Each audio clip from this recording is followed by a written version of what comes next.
Matt's Million by Andrew Norriss. Read by Nigel Planer.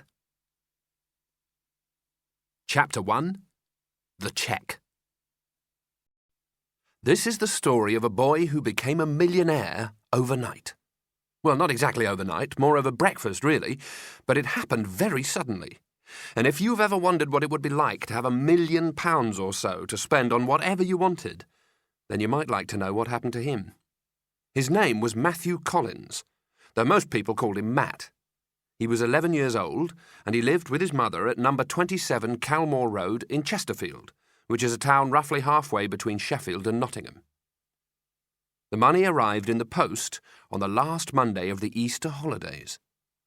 Matthew had just finished his breakfast when his mother shouted, "One for you, Matt!" and threw an envelope at him across the kitchen table before disappearing back into the hall to answer the telephone. Matthew opened the envelope, and inside he found a letter. Stapled to the top of it was a cheque for £1,227,309.87. The letter was from a firm of solicitors called Wattis, Weaver and Wattis, and it said, "Dear Matthew, I have great pleasure in enclosing a cheque made out to your name for the sum of £1,227,309.87. I realise that the receipt of so large an amount may come as something of a surprise, though I hope a pleasant one, and you will be wondering what has happened and why.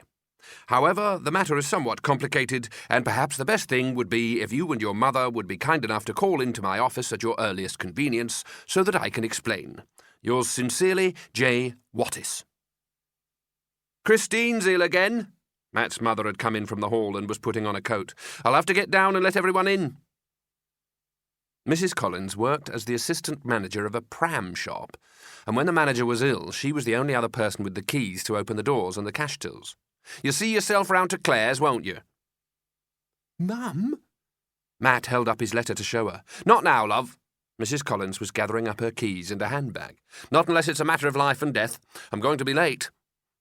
"Well, it's not exactly life and death," said Matt, "but I think you ought to tell me this evening, eh?" His mother blew him a kiss and headed for the front door. "Don't forget to lock up." The front door banged and she was gone. Matthew, alone in the house, read his letter again. Then he decided to go and see Claire. Claire Harding lived next door, and she and Matt had known each other literally all their lives. They'd actually been born within half an hour of each other in the same hospital, in the same ward, and Mrs. Harding had some very embarrassing photos to prove it. In school holidays, when Matt's mother was at work, Matt went next door to Claire. He'd done this for as long as he could remember, and as a result they knew each other very well. If you spend 40 hours a week with one person, after 11 years there aren't many things you don't know about them, and quite a lot of things you'd rather they didn't know about you. Luckily they got on well together, and if Matt had ever thought about it, which he didn't, he would probably have told you that Claire was his best friend. Claire was still eating breakfast when Matthew pushed open the back door into the Hardings' kitchen. As soon as she saw him, she put down her spoon and said, "What's wrong?" When you've spent 40 hours a week with one person, after 11 years you get to know when they're bothered about something. "I got this letter," said Matt. "Here." And he passed it across for Claire to read. Claire took the letter, read it, looked at Matt, and then read it again. "Is this some sort of joke?" she asked finally. "I don't think so," said Matt. "But why—" Claire hesitated. "Why would— why?" "I don't know," said Matt. "What did your mum say about this?" "I haven't told her yet. She was busy." Wow! Claire checked again that the numbers on the cheque said what she thought they said. All that money! "All what money?" asked Mrs. Harding, who had come into the kitchen without either of them noticing. She had a habit of doing that, and Matt privately thought the people doing research into stealth bombers could learn a lot from Mrs. Harding. "Matt got a cheque in the post this morning," said Claire. "Did he indeed?" Claire's mother was loading a pile of washing into the machine. "I wish they'd send one to me." She turned to Matthew. "What you going to do with it?" "I'm not sure," he said. "Well, take my advice and don't spend it all in one go." Mrs. Harding straightened up. "Put some in the post office and save up for something worthwhile." "Right," said Matt. "I'll remember that." Claire waited till her mother had left the room. "Do you realise," she said thoughtfully, "that if this cheque is real, you're a millionaire?" "Yes," Matt nodded. "You're sure it is real?" Matt gave a shrug. "There's only one way to find out," he said. As the two of them walked down to the offices of Wattis, Weaver and Wattis, Claire tried to think where the money could possibly have come from. "I reckon you've inherited it," she said. "It was some rich uncle in Australia who's died and left you his fortune." Matt disagreed. "If it was something like that," he argued, "they'd have said so in the letter, wouldn't they?" "Well, maybe you've won the pools," Claire suggested, "or a premium bond." "I haven't got any premium bonds," said Matt, "and I don't do the pools." Privately, he'd come to the conclusion that the whole thing must be some sort of mistake. There was absolutely no reason he could think of why anyone would send him a cheque for £1.25 million. There had obviously been a mix-up with names or something, and when he got to the solicitor's office, the first thing he would have to do was give back the money. But the woman at the reception desk didn't know anything about a mistake. When Matt showed her his letter, she smiled cheerfully, gave Claire some magazines to read while she was waiting, and took Matt straight upstairs to Mr. Wattis's office. Mr. Wattis was a man of about 40, tall, with a head of thick brown hair that tended to fall forwards over his face so that he was constantly combing it back with his fingers. He looked rather serious as he shook Matt by the hand, showed him to a chair, and then sat down himself behind a large wooden desk. "I'm sorry your mother couldn't come," he said. "She's at work," Matt explained. "Well, never mind." Mr. Wattis flipped back his hair. "I'm glad you could come down because I'm afraid we owe you an apology." "Oh, I thought so." Matt tried not to show his disappointment. "It's not mine, is it?" "I'm sorry?" Mr. Wattis peered over the top of his glasses. "The money," said Matt. "It's a mistake, isn't it? It's not mine." "Oh, no." Mr. Wattis shook his head vigorously. No, there's no mistake about the money. That's all yours." "It is?" "Definitely. No, the reason I have to apologise is because you should have had it much earlier, or most of it anyway." Mr. Wattis stood up and paced over to the window. "You see, your family's affairs have always been looked after by my grandfather, and it was only when he died 2 weeks ago that all this came to light." "All what?" said Matt. "All this." The solicitor gestured to the several piles of papers and files on the desk, and an even larger pile of cardboard boxes on the floor behind. "None of the rest of us even knew he was trying to sell your game, let alone how successful he'd been." Matt stared at him blankly. He had not the remotest idea what Mr. Wattis was talking about, and was just about to tell him when he remembered. There is an illness called rheumatic fever, which, while it's unlikely to kill you or anything, can be very uncomfortable. If you get it badly enough, it can keep you in bed for as much as several months. It's something to do with not straining your heart. The previous year, Matt had had rheumatic fever very badly indeed, and he's always claimed, whatever the doctors say, that he nearly died from it. Of boredom. If you're stuck in bed for 3 months, hardly even allowed to get up and go to the lavatory, you can get very bored. Very quickly indeed. What saved Matt was his computer. It was only an old BBC-B, the sort you possibly used in schools, but he spent hours tapping away at the keyboard, at first playing all the games he had on his discs, but then making up little puzzles and games of his own. Making up your own games is not as difficult as some people think, though it does take a long time. To draw even a simple shape on the screen, you have to type out a long list of instructions, all in a special computer language, and to make the shape move takes even more instructions and more time. But time was exactly what Matt had, and he also had an idea for a game. He called it Virus. I suppose he got the idea from being ill. The virus was a coloured shape in the middle of the screen which you had to try and kill by surrounding it with shapes of a different colour that were the medicine. It was a very simple game, but you had to be quick to put the right shape in the right place because all the time you were trying to kill the virus, it was growing, and the longer the game went on, the faster it grew. Matt was very pleased with it when he'd finished, and his mother had been so impressed that she said she was going to try and sell it. But soon after that, Matt had gone back to school, nothing more had been said, and Matt had forgotten all about it. Until now. "You sold my computer game?" Matt stared at the solicitor. "Grandfather did." Mr. Wattis took off his glasses. "My grandfather sold it. At your mother's request. She asked him to find out if anyone might be interested." "He sold my game for over £1 million?" Matt's voice had a tinge of disbelief. "Not exactly." Mr. Wattis took out a handkerchief and began polishing his glasses. "It's a complicated story. My grandfather didn't actually sell the game, you see. He got a London company to market it in return for a share of the profits." "These are the profits?" Matt pointed to his cheque for £1,227,309.87. "No, the game went on sale in Belgium, and it did make a profit, more than anyone had expected. But instead of giving the money to you, my grandfather decided to use it to have the game reprogrammed by professionals so that it could be sold in America." "America?" Matt gulped. "Yes, that's where it came to the attention of the Japanese. They're the ones who really pushed it, gave it proper graphics, different levels of difficulty. It was launched in Tokyo last October and went to the top 10 in a matter of weeks. Here." From a drawer in his desk, Mr. Wattis pulled out a games carton, still in its box, and passed it to Matt. The brightly coloured picture on the front was of a doctor giving his patient an injection, but Matt couldn't read any of the writing because it was all in Japanese. "This is my game?" he asked. "Yes." Mr. Wattis had started burrowing in one of the files on his desk. "I'm not sure how much of it you'd recognise, but it's still basically your idea."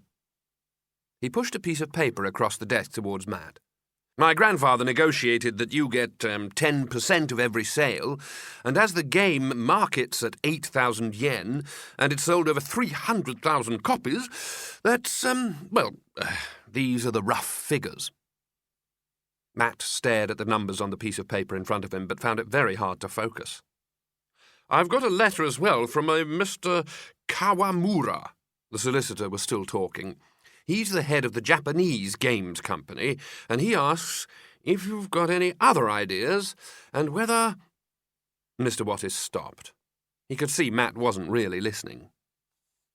"I'm so sorry about all this," he said. "Grandfather had absolutely no right to keep it from you, or indeed from your mother. It's just that he thought such a large sum of money when you were young might make life difficult for you, put you off your schoolwork, that sort of thing. He wanted to wait until you were older." Mr. Wattis sighed. "He wasn't always very easy to work with, towards the end." "I see." Matt didn't really see at all. "Well, never mind. Anyway," Mr. Wattis stuck out his jaw firmly, "the first thing I have to ask in view of these irregularities is, do you want this firm to continue handling your concerns, or would you rather take your business elsewhere?" Matt didn't hesitate. Any firm of solicitors that could take a floppy disk and turn it into £1.25 million had his full support. "You carry on," he said. "I'm very happy, really." "You are?" For the first time since Matt had come into the room, Mr. Wattis smiled. It was rather a nice smile. "Thank you. That's very kind of you," he said. "In that case, the best thing for me to do is to get all these papers properly sorted out, while you get that cheque safely into the bank. Do you have an account yet?" "No," said Matt. "Well," Mr. Wattis smiled again, "I think this would be a very good time to start."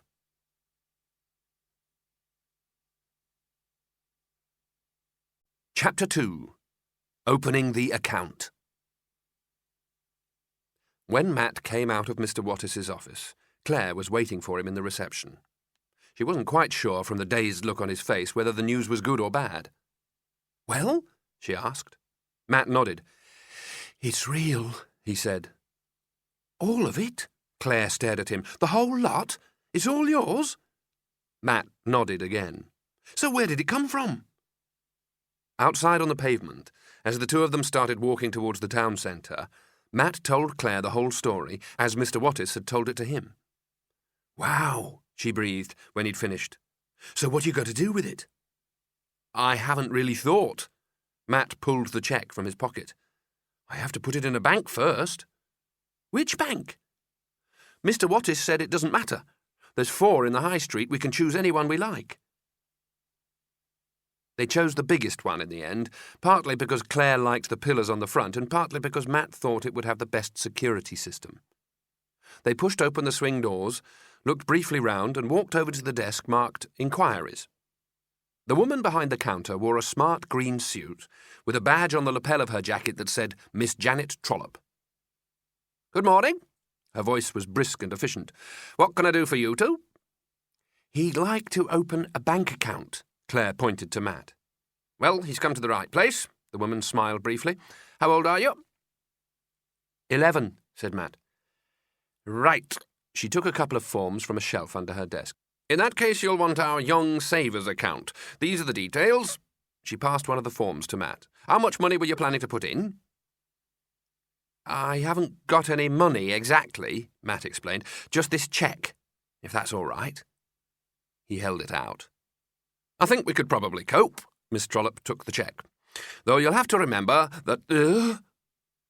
Matt never did find out what it was he would have to remember. Miss Trollope had just seen the size of the number written on the cheque, and it seemed to drive everything else from her mind. This is what you want to put in your account? Matt nodded. It's quite real, Claire assured her. It's not a joke or anything. I got it this morning, said Matt, with this, and he passed over Mr. Wattis's letter as well. Miss Trollope read the letter and looked at the cheque again. If you'll excuse me for a moment, she said. The children watched as she opened a wooden gate and walked through to an area where more of the bank's employees sat, busily working at desks and tables. She showed the letter and the cheque to a man there, and the children could see the astonished look on his face as he took in the figures. He stared across at Matt and picked up a telephone. Another woman came over to see what was going on, and when she saw the cheque, the same thing happened all over again. In the end, there were 8 of them in a little group on the far side of the bank, talking quietly amongst themselves, occasionally glancing over at Matt and Claire, and passing Matt's cheque from hand to hand between them. Eventually, Miss Trollope came back over to the children. I'm sorry to have kept you waiting, she said. If you'd come with me, please. The manager would like a word with you both. The bank manager, Mr. Napier, was a large and jolly man who smiled a lot. He smiled at Matt and Claire as they were shown into his office. He smiled at his secretary as she brought in biscuits and drinks. And he smiled particularly at Matt's cheque as it lay in front of him on the desk in his office. As Matt told him the whole story of being ill, inventing a computer game, and how the money had arrived in the post that morning right out of the blue, Mr. Napier's smile got bigger and bigger until he finally burst out in a great roar of laughter. I've been in banking 30 years, he said, and I've never heard anything like it. It's extraordinary. It's quite extraordinary. It's all right, though, is it? Matt asked anxiously. It's a real cheque and everything.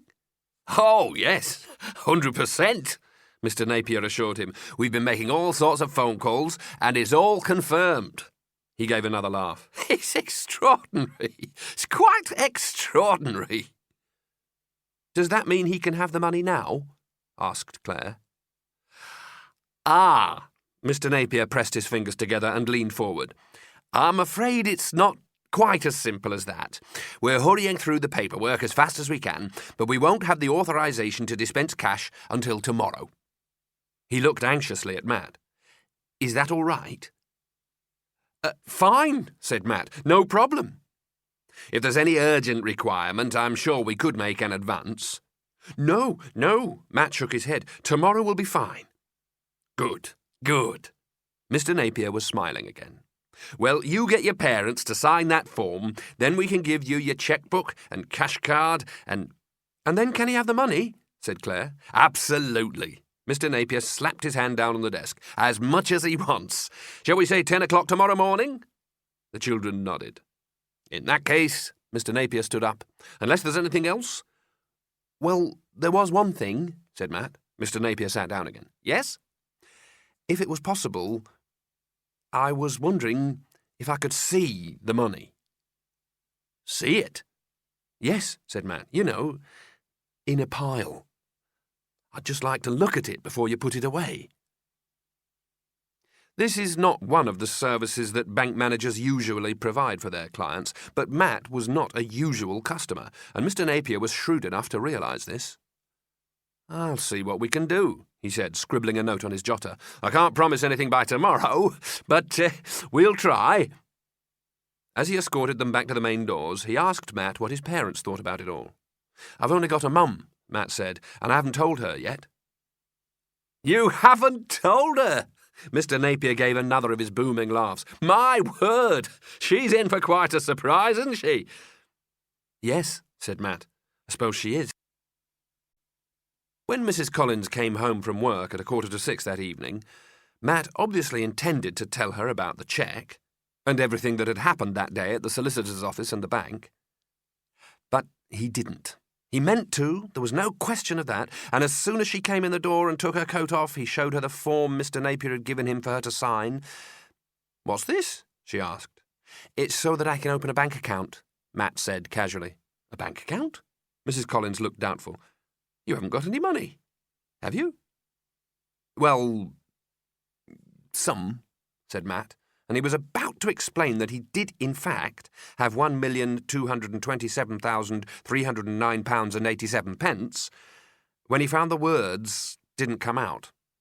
Instead, a picture came into his mind of his mother's fingers folding up the money he got for Christmas and putting it carefully in an envelope on the mantelpiece.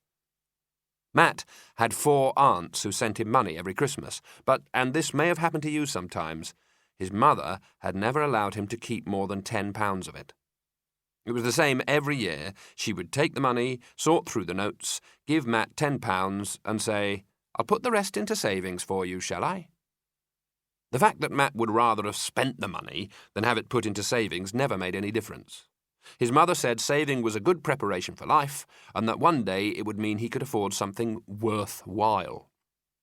What would happen, he thought, if she took the same line with his £1,227,309.87? Supposing she let him have £10 and then said, "I'll put the rest into savings for you, shall I?" Matt and Claire had spent most of the day talking about what they might do with £1,000,000. They'd made lists of the things he might buy. They'd discussed how much he might spend straight away and how much he ought to keep in reserve. They'd talked for hours, you'd be surprised how interesting a topic it can be, about where and how he might live, and the thought of all his plans being turned to nothing was suddenly more than Matt could bear. "What's wrong with your money box?" It's safer in a bank," said Matt. "At least, I hope it is." "Well, I'm all for anything that encourages you to save." His mother picked up a pen and scrawled her signature on the form. "Just promise me you won't get an overdraft." Matt felt a stab of guilt as he took the form and put it in his pocket, but consoled himself with the knowledge that he hadn't actually done anything dishonest. It was his money, after all. He hadn't told a lie or anything, and he still intended to tell her. Sometime. Just not yet. For a day or two, Matt decided if it was possible, he would keep the knowledge of the money to himself. That way, for a little while, he would at least be able to dream. At 10 o'clock the next morning, Mr. Napier welcomed the children into his bank with even bigger smiles than the day before. He took them first to his office, where he gave Matt a chequebook and a cash card, rather like his mother's plastic credit card, with a secret number he had to memorise, and explained that the card will allow him to get small sums from the wall machine outside the bank any time he wanted. Claire asked how small was a small sum, and nearly fell off her chair when Mr. Napier said, "Anything up to £200 a day." Then the bank manager led them both downstairs and along a passageway to the main vault. Matt was rather pleased to see how well protected his money was going to be. Apart from the enormous circular steel door, which took 2 people to open, Mr. Napier explained how the vault was safeguarded by alarms connected directly to the police station, automatic deadlocks if anyone tried to force their way in, and vibration detectors to warn if anyone tried to dig their way through from underneath. Inside, the vault was much larger than the children had imagined, and Mr. Napier led them over to the centre of the room where a table stood, covered in money. The banknotes sat there in thick piles of 10s, 20s and 50s. They covered the whole surface of the table in a layer several inches thick, with just a few coins on top. "This is it?" asked Matt. Mr. Napier nodded cheerfully. "That's it." Can I touch it?" "Go ahead." Mr. Napier ushered Matt forward. "Feel free." Matt walked over to the table and cautiously put a hand on the money, running his fingers over the surface. Claire came and stood beside him. "So this is what £1,227,309.87 looks like," she said. Her voice was an octave higher than usual, but looking at large sums of money does that to some people. "No, it's not actually." Mr. Napier stepped up to join them. It's slightly more than that now because of the interest, you see." "Interest?" Claire didn't know what he meant. "Yes, it's what we pay Matt for letting us look after his money." "You pay him for looking after all this?" Claire's voice had gone up another octave. "We certainly do," Mr. Napier assured her. "So, how much have I got now?" asked Matt. "Let's see." Mr. Napier took a calculator from his pocket and tapped at the keys. "As of today, you have £1,227,662.93. That's more than £300 extra," said Claire. £353.06, to be precise. Mr. Napier smiled cheerfully and put the calculator back in his pocket. "And you'll give him that much extra money every day of the year?" If Claire's voice had gone any higher, it could only have been heard by a bat. "Absolutely. In fact, with proper investment, I'm hoping we can make it rather more," said Mr. Napier. "And you'll realise, of course, that compound interest means that if Matthew doesn't spend that much money each day, his capital sum increases, giving him more interest, which in turn makes... Are you all right?" Matt had gone very pale, and Mr. Napier was worried for a moment he might faint. I'm fine," Matt assured him. "Honestly, I'm fine. It's just seeing it all close up. I hadn't realised." Mr. Napier nodded sympathetically. It's quite a sight, isn't it?" Matt put a hand on one of the piles of banknotes. "Can I take some of this home with me today?" "But of course!" Mr. Napier waved an arm expansively. "It's your money." He took out a pen. "How much do you want?" "I'll just have one of these, I think." Matt picked up a £20 note. "If that's all right." "It certainly is. If you'd just like to write out a cheque for that amount, so we know where we are." Mr. Napier passed Matthew the pen. "Is it for anything special?" "I thought I'd buy, a couple of hamburgers," said Matt, "on the way home." "I see." Mr. Napier nodded. "And what about the rest of it?" "Well," Matt thought for a moment, I suppose we might get a Mars bar or something." "I really meant the rest of this." Mr. Napier gestured to the piles of banknotes on the table. "I wondered if you'd worked out what you were going to do with it all." "Oh, that." Matt signed his cheque, tore it out of his book and passed it to Mr. Napier. "I haven't decided, really." "He's still thinking," said Claire. Chapter 3. The Contract. Matt told his mother about the money the next day. He hadn't planned to tell her on that particular day any more than he'd planned not to tell her 2 days before. In the end, it came out almost by accident. It was a Wednesday, and Mrs. Collins didn't work in the pram shop on a Wednesday. It was her day off. Normally, she used the time for home study. She was taking Maths and Physics A-level that summer. But when Matt came into the kitchen, he found her rummaging through the pockets of the coats on the back door with a worried urgency. "Can I help?" he asked. "Not unless you've got a spare £10 note," his mother muttered. "We owe the milkman for 2 weeks." Her purse lay open and empty beside the textbooks on the kitchen table. Matt reached into his pocket and removed a £10 note. "Here," he said. Mrs. Collins looked at the money suspiciously. "What's that?" she asked. "It's mine," said Matt. "Yours?" "I got some money in the post a couple of days ago. You can borrow it." He thought for a moment, then added generously, "You can have it if you like." Mrs. Collins took the note.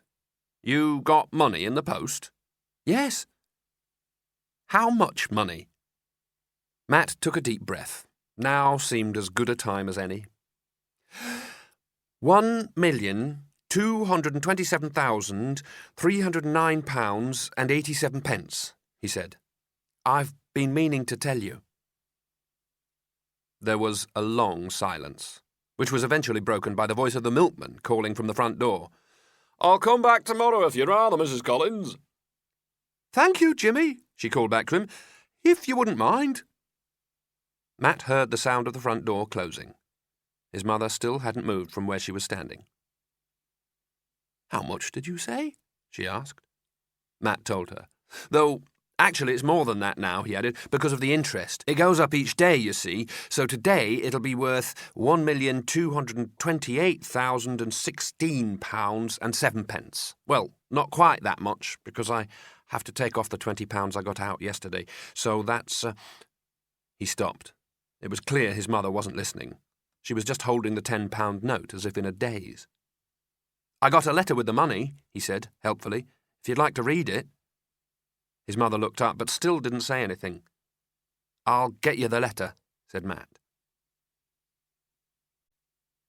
"What I don't understand," said Mrs. Collins, "is why." It was an hour and a half later, and Matt was sitting in Mr. Wattis's office while the solicitor explained to his mother exactly how her son had become a millionaire. "Why, what?" asked Mr. Wattis. "Why should so many people have bought Matt's game? I mean, I know he's clever, but he's not that clever." "Thanks, Mum," said Matt. "Well, you're not." Mrs. Collins turned to him. "You don't come topping class at school or anything, do you?" She turned back to Mr. Wattis. "Lots of people must make up computer games. Why should the one Matt wrote suddenly make him a millionaire?" Mr. Wattis put his fingers together and thought for a moment. "It's an interesting question," he said, "and I must admit I puzzled about it myself." He stood up. "Let me show you something." He walked over to a door in the corner of the room, quietly opened it a few inches, and gestured to Matt and his mother to come and join him. The door led through to another office containing several desks and chairs and computers, though at the moment all the people who worked there were gathered round one desk and looking at the same computer monitor. They had their backs to the door, and although it wasn't easy to see the screen, it was clear that someone was playing a computer game, and to judge by the way everyone was shouting advice at the young man at the controls, it was a pretty exciting one. Matt's stomach gave a leap. "They're playing my game," he said. Mr. Wattis nodded. "It's the American version, and they've been playing it ever since they came in this morning. That's why Matt is a millionaire, Mrs. Collins. It's very simple. People like playing his game." He pushed open the door. "You won't forget we have work to do here as well, will you, Donald?" The group round the desk scattered, and the young man at the computer screen jumped up to apologise, but Mr. Wattis was already closing the door and walking back to his desk. "I've tried it on several people," he said, "and it's always the same. They sit down saying they'll give it 5 minutes, and 3 hours later they're still there." "You mean he was lucky?" asked Mrs. Collins. Mr. Wattis gave a shrug. "I think Matt was very clever," he said, "but maybe he was lucky as well." He sat down at his desk and picked up a pile of papers. "Now, there are a few things we ought to go through." The few things took most of the rest of the morning. First, there was another royalties cheque for Matt for £39,479.19. It was the latest money from the sales of his game, and Mr. Wattis said that cheques like that would probably continue to trickle in for the next few years. There was also another letter from Mr. Kawamura, the head of the Japanese games company, asking if Matt had had a moment to think about any more games yet, and enclosing 6 free copies of Virus, which Matt wouldn't actually be able to play because the cartridges didn't fit his computer, and anyway the instructions were all in Japanese. Then there were vast sheafs of paper for Mrs. Collins to sign, more that she had to take home and read, and there was a lot of talk Matt didn't understand about trust obligations, investment income, and equity plans. Altogether, it was nearly 2 hours before Mr. Wattis finally put the last of the files to one side and declared himself satisfied. The one thing we still have to consider, Mrs. Collins, he said as he leant back in his chair, is the extent to which you wish Matt's spending of his money to be controlled, and by whom. Yes, Matt's mother looked thoughtful. You're talking about how I spend the money? Asked Matt. Mr. Wattis nodded. Couldn't I be the one who decided that? Asked Matt hopefully. I mean, it is my money, isn't it? Mr. Napier said I could have as much as I wanted. And he's quite right. The solicitor smiled at Matt. You are the only person who can decide how your money is spent. However, legally, until you are 18, your mother has the right to decide how much of it you should spend and when. After your 18th birthday, of course, you'll decide all that for yourself. It was exactly what Matt had feared. You mean I can't spend any of the money unless Mum agrees? That's the way of it at the moment. The solicitor nodded. It's your mother's decision whether you have access to all the money, none of it, a certain amount per month, per week, per year. Matt looked at his mother. I'll have a think about that one, she said. I'll let you know when I've decided. All right? It wasn't all right at all, but there didn't seem a lot Matt could do. Okay, he said. He had a nasty feeling he was going to be the first millionaire in the world with a mother who wouldn't let him spend any of his money. The rest of the day passed very quietly. Mrs. Collins spent most of the afternoon working on her maths, and Matt stayed in his room doodling on his computer but not really concentrating. He would have gone round to Claire, but she'd gone to Sheffield with her parents to visit her grandmother. He couldn't help wondering what decision his mother was likely to come to about the money, and wondered if it was worth trying to let her know how much he wanted to be able to spend at least some of it. But then he decided it wasn't worth making a fuss until he knew what there was to make a fuss about, and that the best thing to do was just wait. He was still waiting at bedtime, and he had more or less resigned himself to not knowing anything until the following day, when his mother came in, sat on the edge of his bed, and said, I've been thinking what's the best thing to do with your money. You have? Matt tried to tell from her face whether it was good news or bad, but failed. In many ways, the simplest solution would be to leave it all in the bank until you're old enough to decide what you really want to do with it.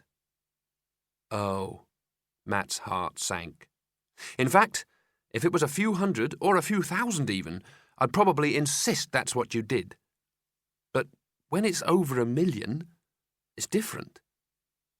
Ah, that sounded better. Everything's different when you have that much money, whether you want it to be or not. Yes, Matt tried not to look too excited. It does things to people. I'm not entirely sure it's a good thing. It doesn't sound too bad to me, said Matt. No, his mother didn't smile. In fact, she didn't say anything for several minutes, and it was Matt who eventually broke the silence.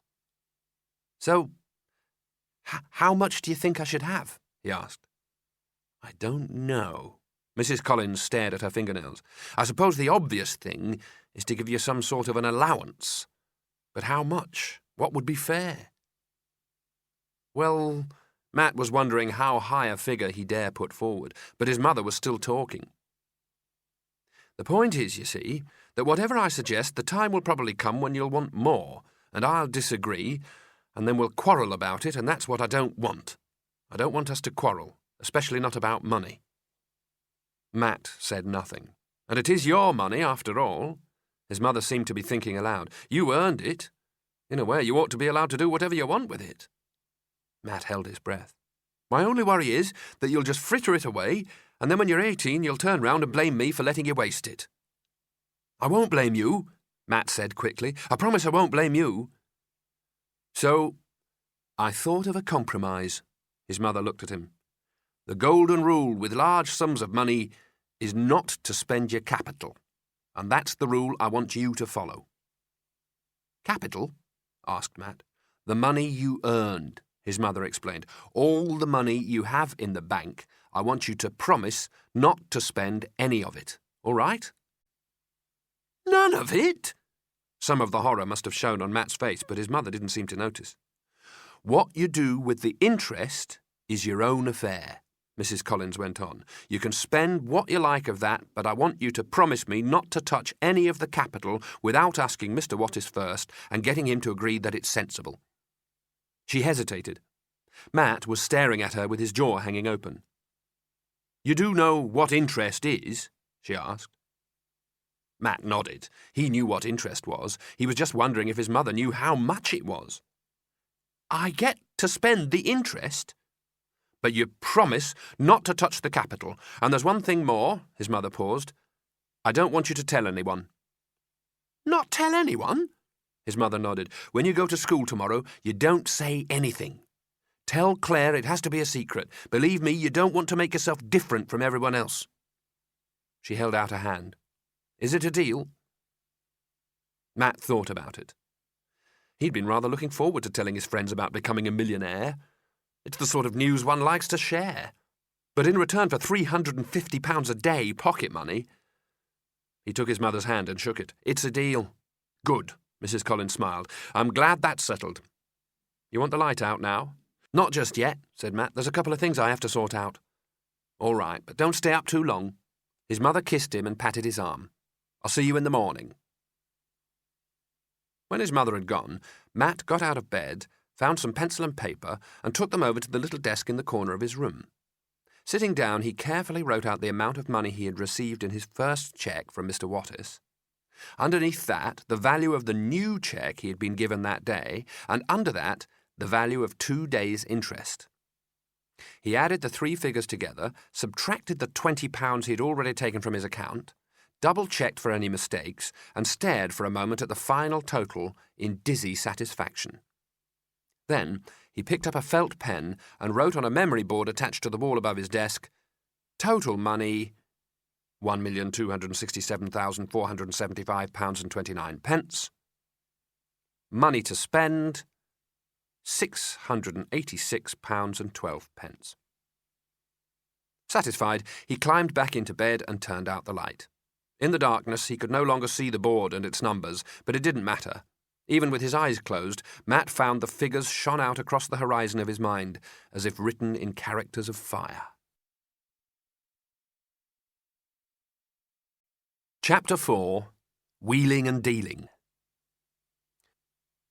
The first thing Matt decided to buy with his money, the first big thing at least, was a bicycle.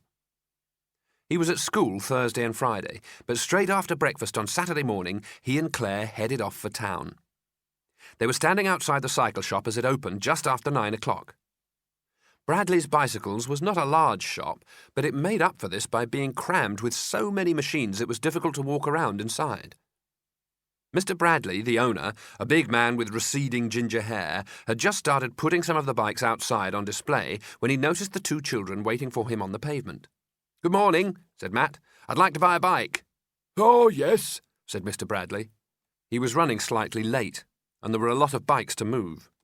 "He wants a mountain bike," said Claire. "A really good one." "The best you've got," added Matt.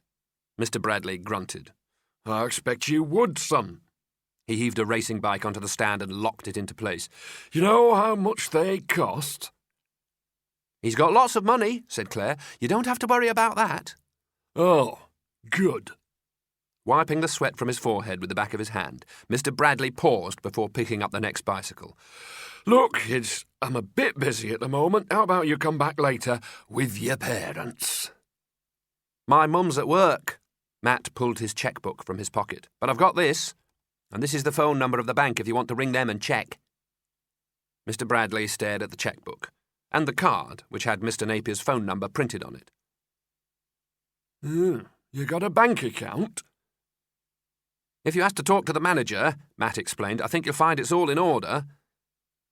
Mr. Bradley looked carefully at the 2 children. They didn't look like troublemakers, he thought. They looked remarkably like people who had come to buy a bicycle. "Hang on," he said, and disappeared inside the shop. The children watched as he went over to a telephone behind the cash register and dialed the number on the card Matt had given him. The really interesting thing was how his face changed as he spoke. He started off by saying briskly he had a boy in his shop called Matthew Collins and "Oh, really? Oh, well, yes, of course. Yes, certainly. Oh, thank you. Thank you so much." He put the phone down and turned back to Matt. "So, you'd like to buy a bike, would you?" He smiled helpfully and put a friendly arm on Matt's shoulder. "Well, now, let me show you what we've got." The bicycle Matt eventually chose was one of the most expensive models available. It was called a Hadley. It was a fluorescent green, and Mr. Bradley thought it was an excellent choice. "Will you be wanting lights with it?" he asked. "Lights?" "If you're riding after dark, I would advise it, sir." Mr. Bradley flicked a speck of dust from the handlebars with a rag. "It is the law." "Right," said Matt. "We have various types." Mr. Bradley reached behind him to take a box from the shelf. "This one is slightly more expensive than the others, but—" "I'll take it," said Matt. "Splendid." Mr. Bradley's smile grew even friendlier as Matt wrote out the cheque. "I'll just get you a receipt." And he disappeared through a door at the back of the shop. "Wow," said Claire. "It's good, isn't it?" Matt grinned. "You walk in, you say, 'I'll have that bike there.' He gives it to you, you walk out. I could get used to this." "Wow," said Claire again. Matt glowed with pleasure. He had always wanted a bike. It would mean he could cycle to school instead of having to take the bus. He and Claire could ride into town to go shopping. They could cycle down to the swimming pool. They could take trips into the country. Matt frowned. He had just realised that he would not, in fact, be able to do any of these things with Claire because Claire did not have a bike. They wouldn't even be able to go home together. While he was racing back on his new machine, she'd be walking home alone. It didn't seem right, he thought, and at the same moment the solution struck him as brilliantly simple. "Do you have a girl's bicycle like this one?" he asked, as Mr. Bradley came back into the shop with the receipt and a puncture repair kit. "Not an identical model, sir, but the Alpine is very similar." He pointed to a machine hanging from the ceiling near the front of the shop.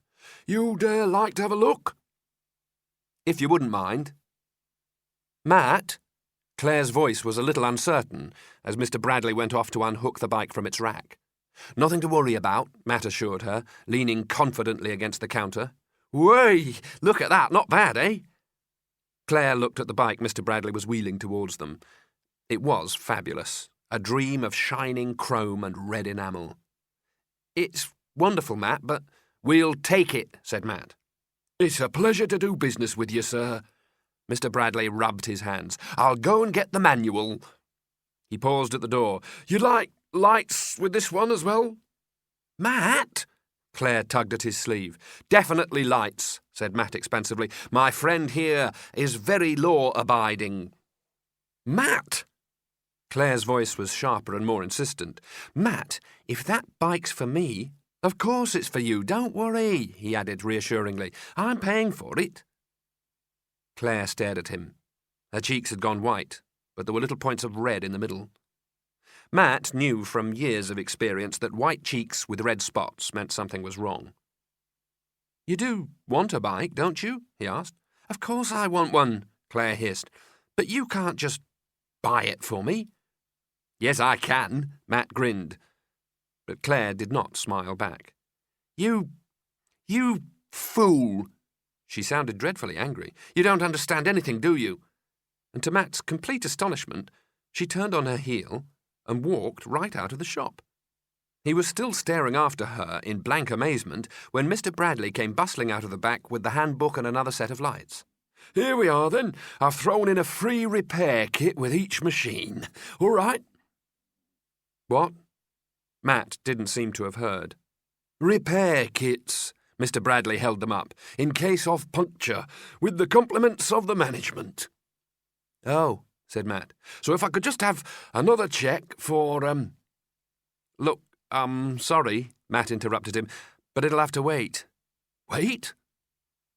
Matt was already half out of the door. "I'll be back later," he called. I have to sort something out." Out in the street there was no sign of Claire. He could only presume she'd gone home. Mr. Bradley came and joined him. "If the collar's wrong, I could always order another one. It'd be here Wednesday, Monday, possibly." But Matt wasn't listening. He was already running down the street, his brain feverishly trying to work out what on earth had gone wrong. It didn't make sense. All he had done was offer to buy a bicycle, and Claire had made it seem as if this was something rude. A "thanks, Matt, you're wonderful" he could have understood, even a "thanks, Matt, but I'd prefer a blue one." But to storm out of the shop like that didn't make sense. It didn't make sense at all. He was still puzzling over it as he walked down the path at the side of Claire's house and let himself in the back door. Mrs. Harding was in the kitchen, and when Matt asked if Claire was in, she said she would go upstairs and have a look. She came back down with an apologetic smile. "I'm afraid Claire's resting," she said, "but you can use the downstairs if you want to come in." Matt said it was all right, he had things to do outside, but as Mrs. Harding let him out the back door, she asked, "Have you two quarrelled about something?" "I suppose we must have," said Matt. "Oh dear, what about?" "I have no idea." Matt turned and walked back down the path. "I've honestly no idea at all." Matt went to see Mr. Wattis.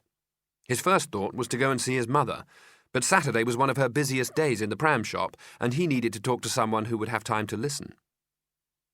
Mr. Wattis lived in a flat on the top floor of the offices of Wattis, Weaver and Wattis, and he listened carefully as Matt told him all about going down to the cycle shop with Claire, buying the bikes, and about Claire's running out of the shop and then refusing to talk to him, even when he called round at her house.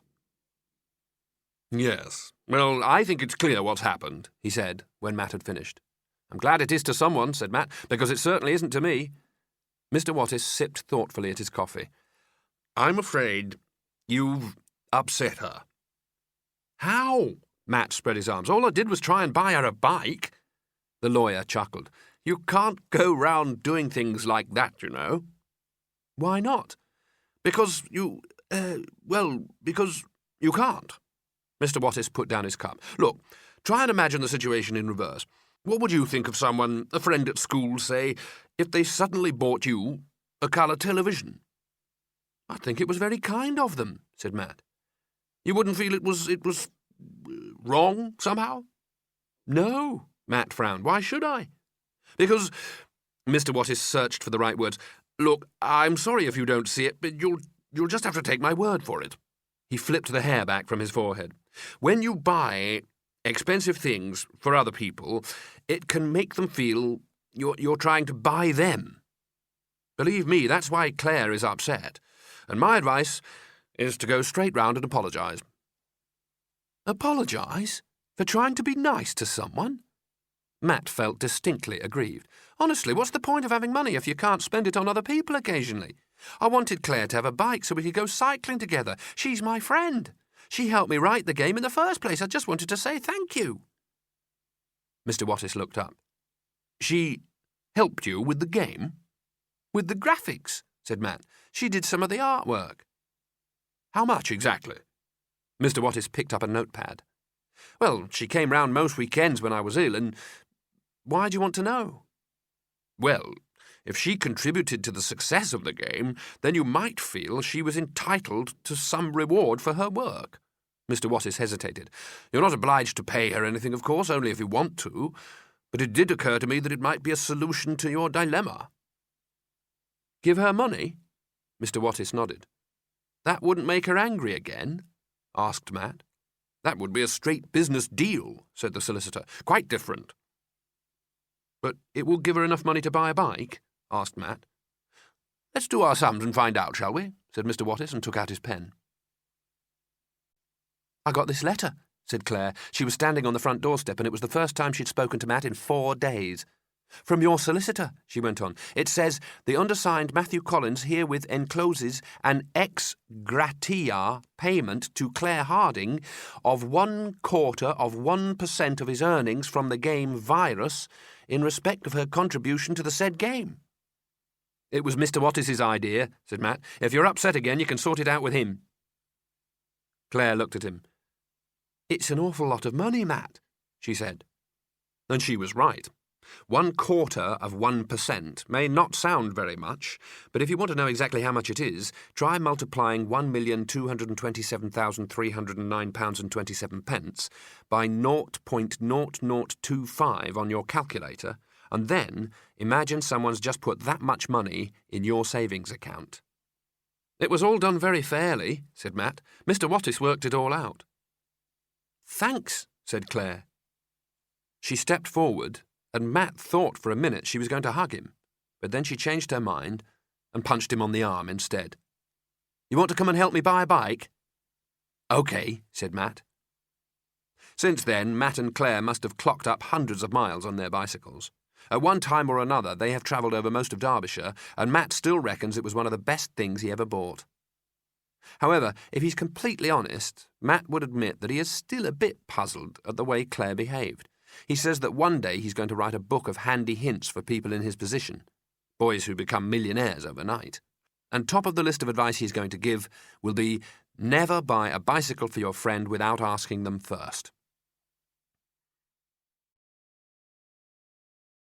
Chapter 5.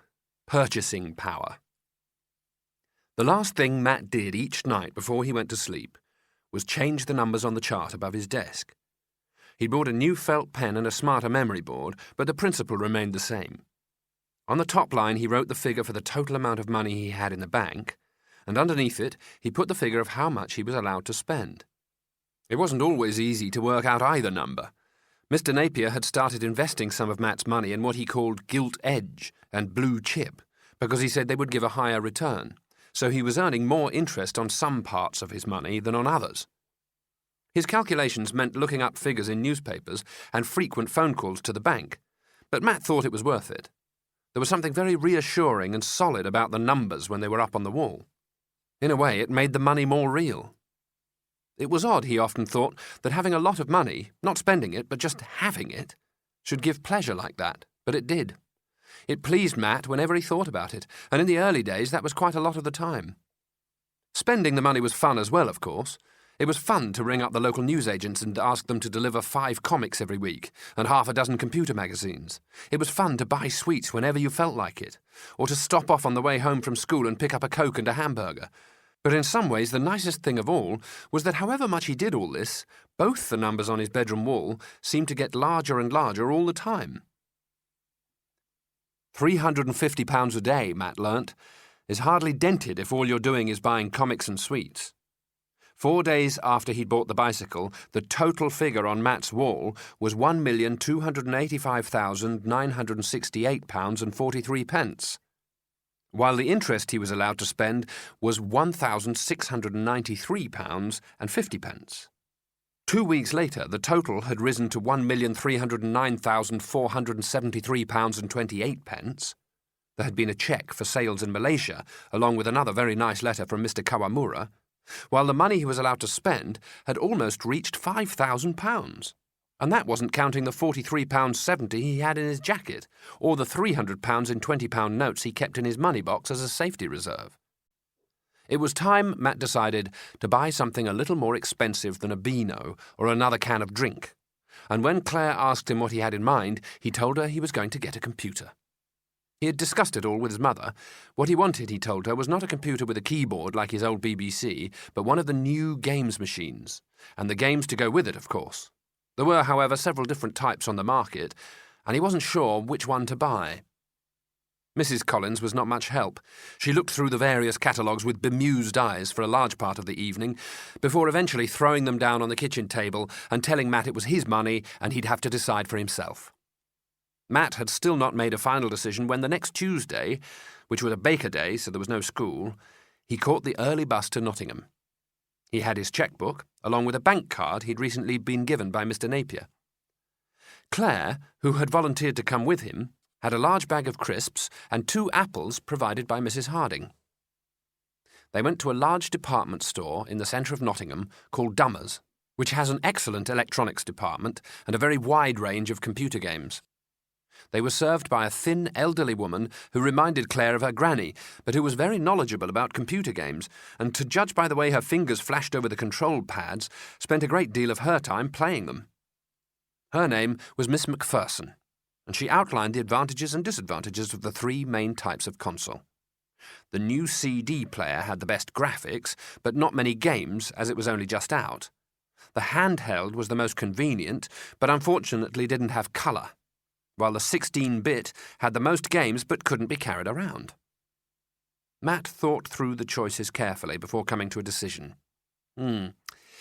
I'll take them all, he said. All? Miss Macpherson looked at him.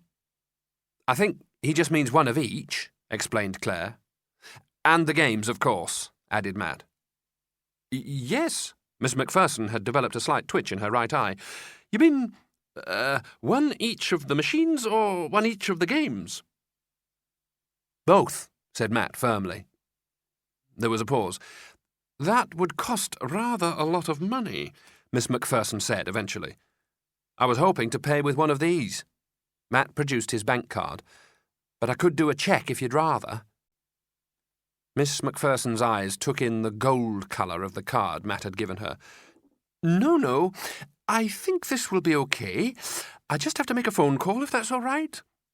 "No trouble," said Matt. The two children watched as she went over to a phone on the wall at the back of the store. She returned a few minutes later with a man smelling slightly of scent who introduced himself as Mr. Farrell, the floor manager.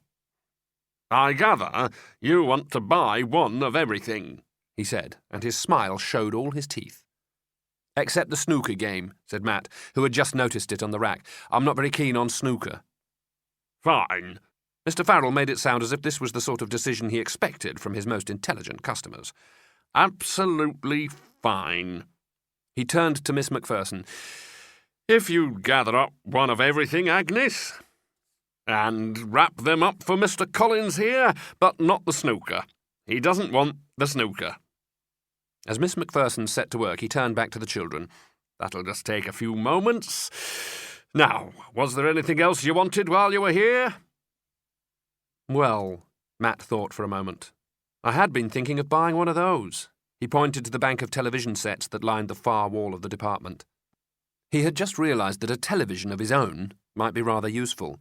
The games consoles he was buying would not work on the BBC monitor in his bedroom, and if he wanted to play on the television downstairs, he would only be able to do so when his mother wasn't watching something. "How much do they cost?" he asked.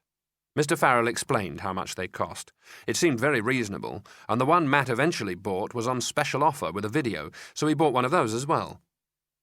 If he was buying a video, it seemed only sensible to buy some films and tapes to go with it. And while he was choosing them, videos and films were all sold down in the book department, Matt noticed a display of comic annuals and picked up a few for his bedtime reading.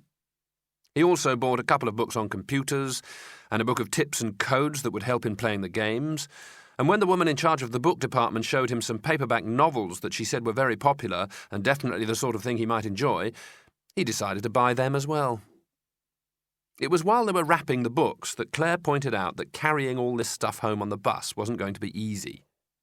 Mr. Farrell said he thought rucksacks were the best solution to that particular problem, and that they sold a very rugged and durable model upstairs in the sports department.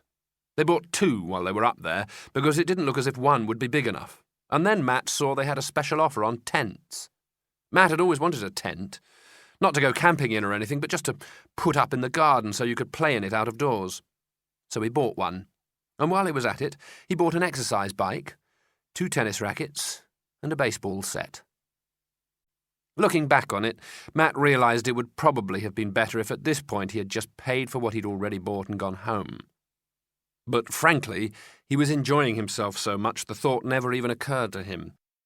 For the next hour, he walked through the store, and if he wanted something, he bought it. Or, more strictly speaking, he pointed to it, and an assistant would rush over, pick it up, wrap it, and add it to the pile of purchases he had already made. In household accessories, he bought a chip machine, an ice cream maker, and a set of spoons that each played a different tune whenever you picked them up. In hardware, he bought a metal detector, a picture-framing kit, and a set of socket spanners. And in the clothes department, he bought 4 jumpers, 2 pairs of shoes, a hat with elephant's ears and a trunk, and a T-shirt covered in little bits that made it look as if someone had been sick down the front. Then he found the toy department. The toy department had quite a lot of things Matt wanted. As he and Claire walked up and down the aisles, he bought an electric train set, a magic set, 14 jigsaws, 2 of the largest Super Soaker water pistols, 7 plastic kits, including a metre-long model of HMS Invincible, a steam engine, the biggest Meccano set, 8 board games, a walkie-talkie, a chemistry set, and he had just stopped at what seemed to be a working model of a guillotine with a doll whose head actually came off, when Claire, who had been feeling a little uneasy for several minutes now, decided that maybe things had gone far enough. "I think you should stop now, Matt," she said. "What?" Matt pulled a string, the blade came down, and the little head plopped into a basket. It was really neat. "I think you've bought enough things for today," Claire pointed behind them. "Look." Matt looked. By this time, he had 4 assistants in tow, weighed down with all the things he'd bought. One of them had a wheelbarrow, and another had a porter's trolley. Mr. Farrell and the store's deputy manager stood to one side of them. They all looked expectantly at Matt, who beamed cheerfully back. "It looks pretty good to me. What's the problem?" "I think it might be a good idea to check how much you've spent," whispered Claire. "I know you're a millionaire, but you promised not to spend more than the interest. Remember?" "Don't worry." Matt was quite unperturbed. "I'm nowhere near the limit, I promise. I couldn't be." "Are you sure?" Claire pointed again. "Some of that stuff's pretty expensive. I think you should check." Matt looked at the mounds of parcels and bags. Now that Claire mentioned it, there did seem to be quite a lot of them. Possibly rather more than he'd intended. He turned to Mr. Farrell. "Could you tell me how much I've spent so far?" he asked. Mr. Farrell, smiling, instantly produced a calculator from his pocket and tapped busily for several moments. Eventually, he looked up, his smile broader than ever. "The total so far is £5,218.57, he announced cheerfully. Claire gave a low whistle. "Ah," said Matt. "Is there a problem?" Mr. Farrell looked concerned, and the deputy manager walked over to join them.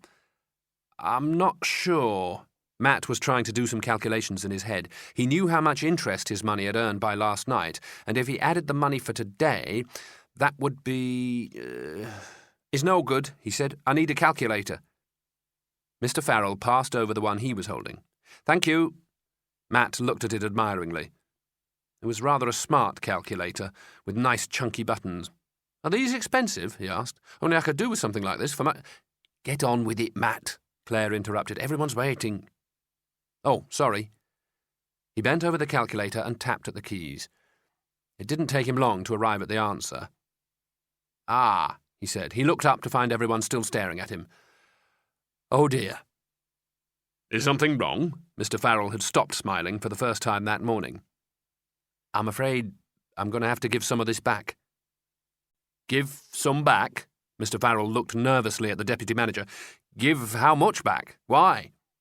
"The trouble is," Matt explained, "I'm not supposed to spend more than £5,193.57. Not today, anyway." He looked thoughtfully at the assistant with the wheelbarrow. "I suppose I could give back the tent." No, don't think of it." Mr. Farrell's smile was back and bigger than ever. "He's got to," said Claire. "He's promised his mother." The deputy manager stepped forward. "Please accept the tent as a gift," he said smoothly, "from the store, with our compliments."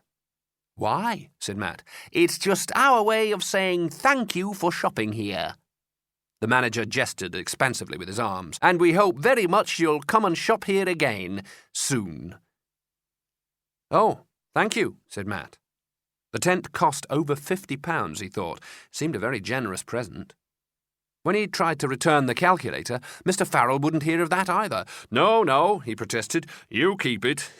I'll get another." Matt thanked him again. Privately, he wondered how the store could possibly make a profit if it kept giving things away to its customers like this. "Well, you've all been very kind," he said. "I don't think there's any other problems." "There's one," said Claire, and when Matt turned to face her, she gestured to 4 assistants and their parcels. "How are we going to get that lot onto the bus?"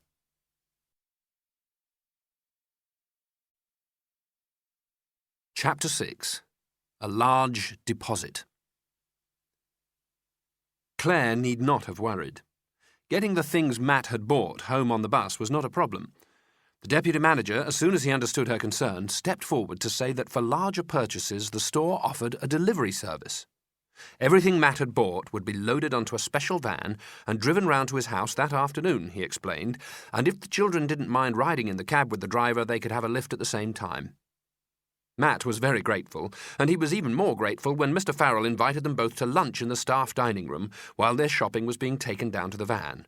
It was already 1 o'clock, and the morning's excitement had given them both quite an appetite. It was a splendid lunch, but the thing Matt remembered most about it was the way everyone treated him. They were all so polite and considerate. Mr. Farrell took them down to the dining room, and although the restaurant was self-service, they didn't have to queue for anything. They just sat down at a table, said what they wanted, and Mr. Farrell sent someone to get it for them. Everyone they met called Matt Sir and called Claire Madam, and all through the meal Mr. Farrell kept asking if they had had enough to eat and drink, or if there was anything else they wanted. Towards the end of the meal, Miss Macpherson came over and gave Matt her home telephone number. She said if he ever had any problems with any of the games, he should give her a ring any time, and she would do what she could to help him out. The van driver, a short, burly man called Brian, was similarly respectful. He wiped his hand on the side of his overalls before shaking hands with them, held open the van door as they climbed in, and carefully dusted off the seat before they sat down. It was not, Matt thought, the way 11-year-old boys are normally treated in department stores, and it slowly dawned on him that the only reason for it was that he had money. He was rich, so everyone was very polite to him. Because he had bought a lot of things, they treated him very respectfully and listened to whatever he said. It was a curious situation, though Matt thought he could probably get used to it. When the van drew up at number 27 Calmore Road, Brian unloaded all the shopping and began carrying it indoors. He asked Matt where he wanted it all put, and Matt decided his bedroom would probably be best. Brian obligingly started lugging the bags and boxes upstairs. Matt's bedroom was not particularly small, but in a remarkably short space of time, its floor was entirely covered, and Brian had to start stacking stuff outside on the landing. Part of the trouble was that even quite small things, like the video, seemed to come in very large boxes, and by the time Brian had finished unloading the van, carrier bags and cardboard cartons covered not only most of the upstairs landing, but quite a lot of the downstairs hall and most of the sitting room floor. "You want to get this lot unpacked and put away before your mother comes home," said Claire, as they came back inside after waving goodbye to Brian. Matt couldn't help but agree, but he thought that there was time for one computer game first. Getting a computer was, after all, the whole reason he'd gone shopping in the first place, and he was itching to try one of them out. Just one, he told Claire, and then they'd put things away. Unfortunately, it wasn't that simple. First, they had to find the console Matt wanted. It was in the 27th bag they looked in. And then they had to make room on the landing floor to unpack it. When they opened the box, they discovered the console came in 3 separate parts, with 4 different sets of cables, and a 130-page instruction book that began with the words, "Do not attempt to use this apparatus until you have read all of the manual." Matt left Claire to do the reading, while he tried to find the games cartridges, and then he realised that to play the game in his room, he would also need the television. The television was at least easy to find, as it came in the biggest box, but the only free space he could find to unwrap it in was his mother's bedroom. By the time he'd finished, the floor was littered with an assortment of chunks of polystyrene, 5 plastic bags, 3 sets of cables, the television set, 2 manuals, and a cardboard box the size of a Wendy house. The instruction book was only 23 pages long, but on page 1 it said the first thing you needed to do was fit a plug, and that the plug was not supplied. By this time it was 4 o'clock, and Claire pointed out that if they didn't start tidying up soon, Matt's mother would be home from work. Reluctantly, Matt gave up any idea of playing on a computer console that afternoon, and the two of them set to work to start clearing up and putting everything away. The problem was, of course, that there was nowhere to put anything. Matt's bedroom had a small chest of drawers, a desk, a wardrobe, and a set of bookshelves, but they were full of the toys, clothes, and books he already had. They unpacked a few of the bags from Dummer's and tried to fit their contents into the odd spare corner, but in the short term, that only made things worse. Everything they unpacked meant there were yet more pieces of tissue paper, boxes, and bags lying all over the floor. "You need another cupboard," said Claire despairingly. "Maybe if you rang up the store, they'd send one round." Looking at the mess that seemed to cover every square inch of the floor, she decided one cupboard might not be enough. "Better ask for 2, she said. 3, to be on the safe side." Matt was not in favour of ordering any cupboards. He had a nasty feeling that when they arrived, they would be delivered in even bigger cardboard boxes, and he was still racking his brains for an alternative when he heard the key in the front door. His mother had come home. Matt went to the top of the stairs.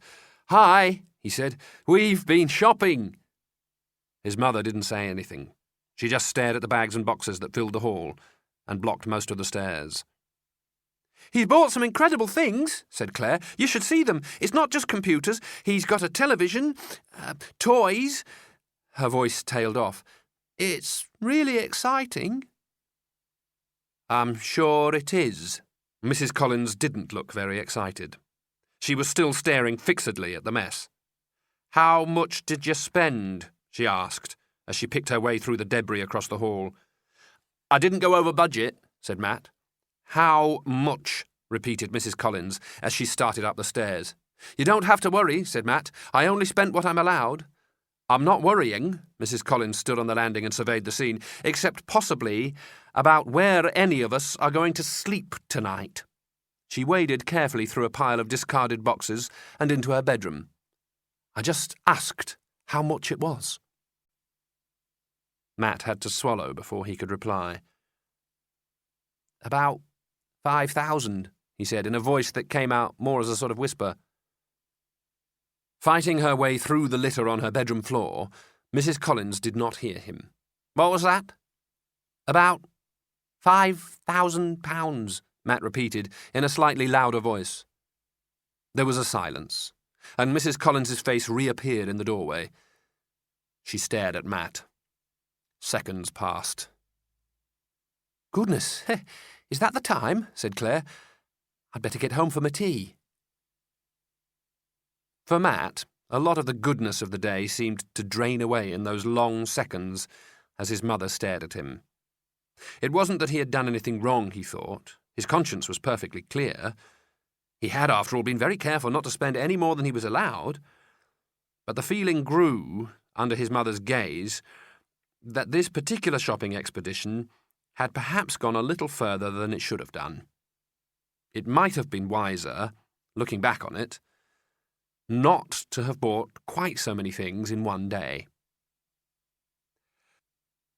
"Well," his mother eventually spoke, "I'll just go and cancel my A-level class, and we'll start clearing up." That made Matt feel very bad.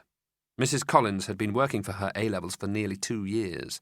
The exams were only 3 weeks away, and her evening classes were important for revision. "Come on," she said. "It's no good looking like that. We'll start by putting as much as we can in the spare room. Don't bother about unpacking anything. We can do that later. We just want everything stacked away so we can move." It was late evening before they had everything stored away in some sort of order, and when the last of the rubbish had been carried out to the pile by the bin, Matt found his television still had no plug. The games consoles were still in their boxes, stacked in a pile by the desk in his room, and the games cartridges were beside them, untouched in their cellophane wrappers. It was too late to do anything about them, though. As his mother said, there was just time for a bit of toast and cereal before Matt had his bath and went to bed. Propped up on his pillows that evening, Matt had one very serious worry. It was no good telling himself that next time he went shopping he would do things a little differently. His real problem was whether his mother would ever allow him to go shopping again.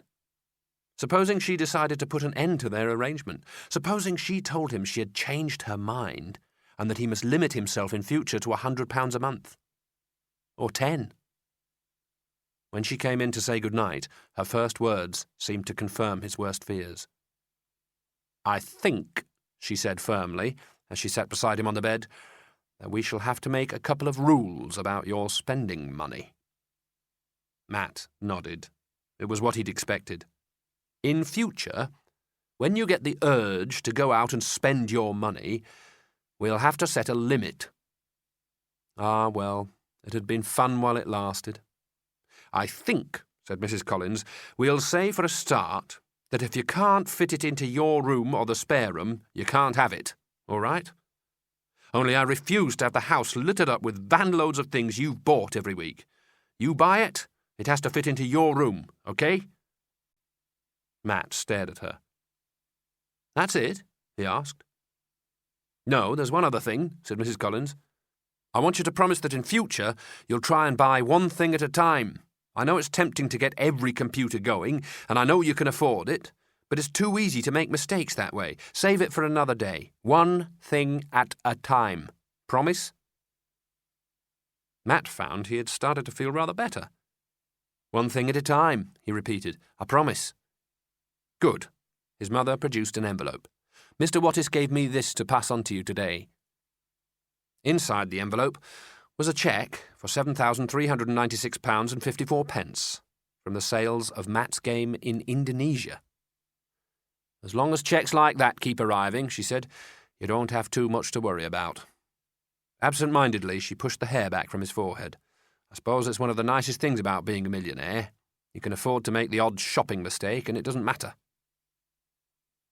She stood up and looked around at the boxes and parcels that lined the walls and covered most of the floor of Matt's bedroom. "Did you really spend £5,000? She asked. £5,193.57, said Matt. "They gave me the tent for nothing." "Did they?" The corners of Mrs. Collins' mouth curled up slightly. "Fun, was it?" Matthew considered the question. "Yes," he said eventually. "Yes, it was rather." "I'll bet." Suddenly his mother laughed outright. "I wish I'd been there to see their faces." And she gave Matt a kiss and was gone. You never knew with grown-ups, Matt thought. You just never knew at all. It was some time before he realised it, but his shopping trip taught Matt one of the most important and interesting lessons there is to learn about money. It is that buying 100 of what makes you happy does not necessarily make you 100 times happier. In certain circumstances, it can make you feel worse. Matt calls it the Mars bar principle. If you're hungry and you eat a Mars bar, you feel better. Try and eat 100 and you'll wind up very sick.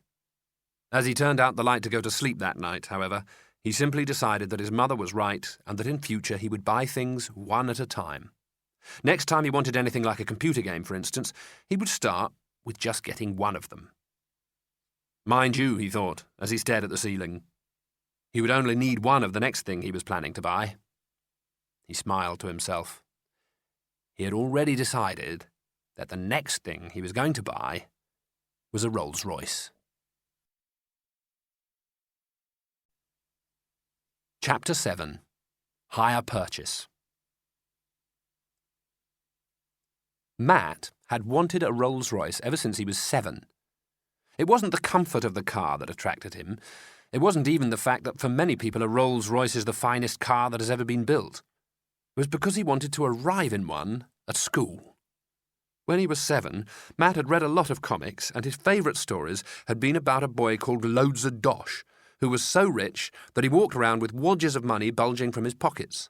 He lived the most extravagant life imaginable, and he arrived at his school every morning in a chauffeur-driven Rolls-Royce. That was what Matt wanted to do, to turn up at the school gates in one of the most expensive cars in the world, to wait as the door was held open for him, and then quietly murmur to the chauffeur when he wanted to be picked up, before walking unconcernedly into school. His friends, of course, would be gathered around in dumbstruck amazement. Their jaws would drop, their eyes would pop out on stalks, but Matt would pretend he hadn't noticed. Gathering up his satchel and strolling through the gates, he would make it look as if arriving in a Rolls was the most ordinary thing in the world. That was Matt's dream, but of course it was some time before he could even think about putting it into effect. It wasn't just that his shopping trip to Nottingham had used up almost all his available cash. He was for several weeks too busy playing with all the things he'd bought. Once his mother had organised new cupboards and shelves for his room, for instance, and particularly the extra wall sockets he needed for his television and the computer consoles, there was a period of at least 2 weeks when Matt hardly saw the light of day. He spent every available minute blasting his way through one computer game after another. But all that time, the interest was piling up in his account at the bank. Each day, the figure he wrote on the board above his desk, beside money to spend, became larger and larger, until, shortly before half-term, it occurred to Matt that the time might be ripe to turn another dream into reality. He told Claire what he was planning as they waited together one afternoon for the school bus. She liked the idea a lot. There is nothing like waiting for a bus in a thunderstorm to convince you of the virtues of owning a car. But she was a little doubtful if it was really practical. "Won't a Rolls-Royce be rather expensive?" she asked. "I mean, how much do they cost?" "I've no idea," said Matt. "It's one of the things I'm going to ask." "And what does your mum say?" The school bus had arrived and Claire followed Matt on board. "I haven't told her yet," said Matt. "She's busy with revision at the moment." It was only a matter of days now until the first of Mrs. Collins's A-level exams, and she was revising every night. Each evening, as soon as the supper dishes were cleared away, the books were spread out over the kitchen table, and she was straight down to it, not usually stopping until long after Matt had gone to bed. "I don't want to disturb her concentration, really," he told Claire. "I think it'd be best to wait till we've got everything worked out and then sort of explain it to her." "Right." Privately, Claire tried to imagine explaining to her own mother that she wanted to buy a Rolls-Royce, and failed. Mrs. Collins was obviously a very special woman. "So, where do we buy one?" she asked. "I'm not sure," said Matt, "but it shouldn't be very difficult to find out." In fact, it was a lot harder than either of them had imagined. None of the local garages sold Rolls-Royces. They tended to deal in things like Vauxhalls and Fords, and none of them could even say where the nearest Rolls-Royce garage was. It wasn't in the yellow pages, or in any of the advertisements in the local paper, and Matt was slightly at a loss, until Claire solved the problem. She saw a Rolls parked in the high street, and went across to ask the driver where he'd bought it. "London," he said, which wasn't much help. Matt asked where he took it to be repaired when it broke down, and the man said it didn't break down. That was the whole point of having a Rolls-Royce. "I'm just trying to find out where I can buy one," said Matt. But the man only laughed. "You can't," he chuckled. "Not on your pocket money." And he was about to drive off when Claire called through the window. "It's for a project, for school." The man's face changed at once to a helpful smile, and he turned off the engine and lowered the window. "Oh, I see." He burrowed in the glove compartment above the passenger seat. "Why didn't you say so in the first place?" He fished out a card with an address and held it out. "That's the place you want. Ask for Mr. Bennett. He'll tell you anything you need to know." The address was of a garage in Staveley, and the children cycled there next Saturday. Matt had told his mother they were going out for a bike ride, which was the truth, if not the whole truth, and Mrs. Harding had sent them off with a couple of packed lunches and a stern reminder to be careful on the road. The journey took nearly an hour, but one glance at the showroom when they arrived told Matt that the effort had undoubtedly been worth it. It was an enormous glass-fronted building, and it was filled from one end to the other with rows of the biggest, shiniest, most beautiful cars that Matt had ever seen. They pushed open the doors and stepped inside. There wasn't a soul in sight, just the cars, standing in polished splendour, and a silence that made you feel you ought to whisper, as if you were in church. Then, from the far end of the room, a man got up and started walking towards them. Most salesmen, in Matt's experience, treat 11-year-old boys with a certain brusqueness, which is perhaps understandable. Not many of them turn out to be millionaires, after all. But it had made Matt very aware of the exceptions, and it is why he has never forgotten this particular salesman. He stopped in front of them, a tall figure in a grey suit, with incredibly shiny black shoes and a pair of wire-rimmed glasses that he took off when he spoke. "Can I help you at all?" he asked. It's the sort of phrase people use when what they really mean is, "Don't touch that, your hands are dirty."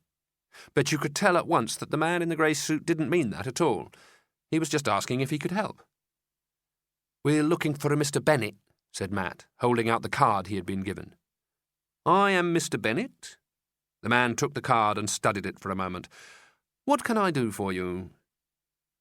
"Well," Matt hesitated. "He's come to buy a Rolls-Royce," said Claire. "A really good one." "I might not actually be buying it today," said Matt, who was uncomfortably aware that it could be a few more weeks before he could afford some of the vehicles on display. "But we were hoping you wouldn't mind," he added, "if we had a look round." "By all means," Mr. Bennett gestured to the cars in the showroom, "or if you like, I could give you a little tour." "That would be very nice," said Claire, "if you've got the time." "Let's start over here." Mr. Bennett led the children over to a maroon-coloured car and pulled open the door. "This is a Rolls-Royce Silver Spirit," he explained, "with a 6.7-litre 12-cylinder engine. Power output and speed are never specified, but we're quietly confident there's enough for the job. Would you like to sit inside?" Mr. Bennet loved his cars, and for the next half an hour he told the children a little of what he knew about the Rolls-Royce story. He told them how Mr. Rolls, at the turn of the century, had wanted to build a car that never broke down, and how he had teamed up with the Honourable Charles Royce to build the Silver Ghost, a car which was to dominate motor racing in England for nearly 20 years. He told them how more than 2/3 of the Rolls-Royces ever built were still in use, how the famous Spirit of Ecstasy on top of the bonnet came to be designed, and why the double R logo was changed from red to black in 1910. It was all very interesting, but the bit Matt and Claire enjoyed most was sitting in the back of each car and examining the fittings. In the Silver Spirit, for instance, there was not only a cordless telephone, but a little fridge cabinet that provided cold drinks, a vase to hold fresh flowers, and a television, as well as a radio and stereo CD player. If Matt had never wanted a Rolls-Royce before, he would certainly have wanted one now. The one thing Mr. Bennet never mentioned, from start to finish, however, was money. At the garages in Chesterfield, Matt knew the price of a car was printed on a card that sat on the roof, or sometimes painted on the windscreen in big white letters. But none of the cars Mr. Bennet had shown them had a price on at all. As they climbed out of the last car in the showroom, a Corniche convertible, Matt decided he would have to take the bull by the horns. "How much do they cost?" he asked. "Ah, yes." Mr. Bennet looked thoughtfully round the showroom. "The cost. Well, the Silver Spirit in its standard form has a factory price of £98,000, but if you wanted anything— 98,000? Matt didn't mean to interrupt, but he could hardly believe his ears. 98,000? For a car? I thought people bought houses for that sort of money." "They do," said Mr. Bennet. "Quite large houses sometimes." "Are any of the others a bit cheaper?" asked Claire hopefully. "I'm afraid not." Mr. Bennet pointed to the car beside them. "The Corniche convertible starts at 164,500. The stretched version you liked was just under 300,000. I'm afraid it's a lot of money." "I had no idea." Matt was a bit embarrassed that he had taken up so much of Mr. Bennet's time under false pretences. "I'm sorry. I can't really afford that." Mr. Bennet didn't seem to mind. "There's a lot of us in that position," he said quietly. "I'll just have to wait until I've saved up a bit. I thought they were only a few thousand, you see, and He held out his hand. "Thank you very much for looking after us. I'm sorry we've taken up so much of your time." Mr. Bennet blinked. "A few thousand?" "I suppose it was a bit silly." Matt smiled apologetically. "I should have known they'd cost much more than that." You were actually thinking of buying one, weren't you?" "Isn't that what I said when we came in?" asked Claire. Poor Matt, she thought. It was such a shame. He'd really set his heart on a Rolls. "But you can't drive," Mr. Bennet protested. "You're too young. You haven't got a licence." "Well, obviously I'd have to get someone to drive for me," said Matt. "A chauffeur," added Claire. "We'd just sit in the back." "You can afford to hire a chauffeur?" "As far as I can see, it'd cost a lot less than the car." Matt still couldn't get over the price. 98,000 is so much more than I expected, you see. I wouldn't have saved up that sort of money until— He took out the pocket calculator he'd been given by Mr. Farrell and stabbed briskly at some numbers. Not until after Christmas," he said. Claire saw the blank look on Mr. Bennet's face. "He's not supposed to spend the capital, you see," she explained. "He promised his mother. He can only spend the interest." "April." Matt finally finished his calculations. "April the 7th at the earliest." He looked up. "I won't have the money before then, I'm afraid."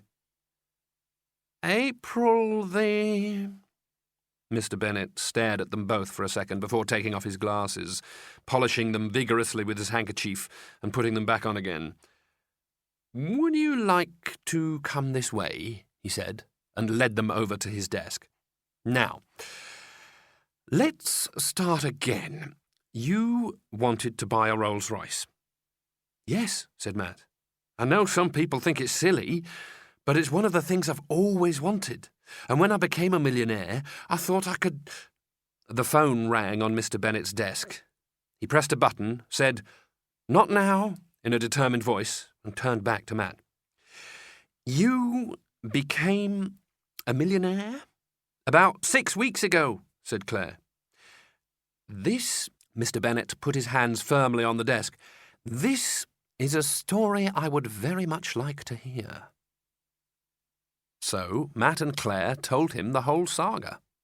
They told him how Matt's cheque had arrived in the post one morning, about going to Mr. Wattis, about the computer game and the trip to the bank, and they showed him Matt's chequebook and gold bank card. Matt even told him about loads of dosh and how he wanted a Rolls-Royce to take him to school in the mornings. Mr. Bennet listened through it all with a look of rapt attention. "That is the most extraordinary story I have heard in my life," he said when Matt had finished. "We get some rather special customers in here sometimes, as you can imagine, but I don't think anyone has ever surprised me quite as much as you two."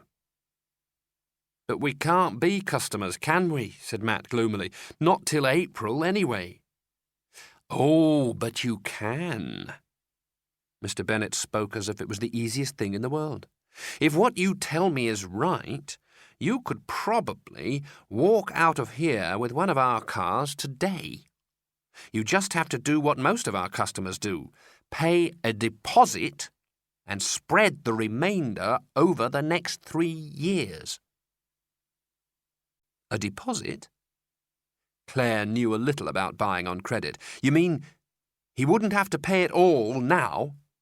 "Certainly not. You pay a small lump sum and then so much a month.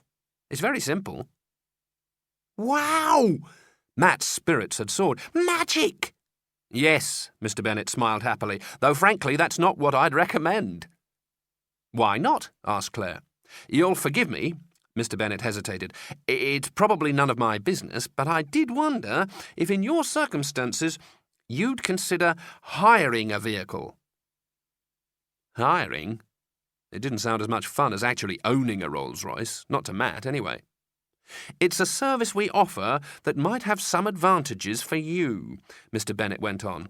"Apart from the saving on capital cost, it would mean you wouldn't have to worry about garaging or servicing the vehicle, and we would provide a driver whenever he was needed. But the main advantage would be that you could use it as a trial period. If you found you really liked it, then you could come back and buy one. But if for any reason you changed your mind, well, you wouldn't have spent out quite so much money." Matt thought about it, and the more he thought, the more sense it seemed to make. "How much does it cost to hire a Rolls-Royce?" asked Claire. "A lot less than buying one," said Mr. Bennet smoothly. "OK," said Matt. "We'll do it." Chapter 8. The Roller. Mrs. Collins was in the kitchen when Matt got back from seeing Mr. Bennet at the garage.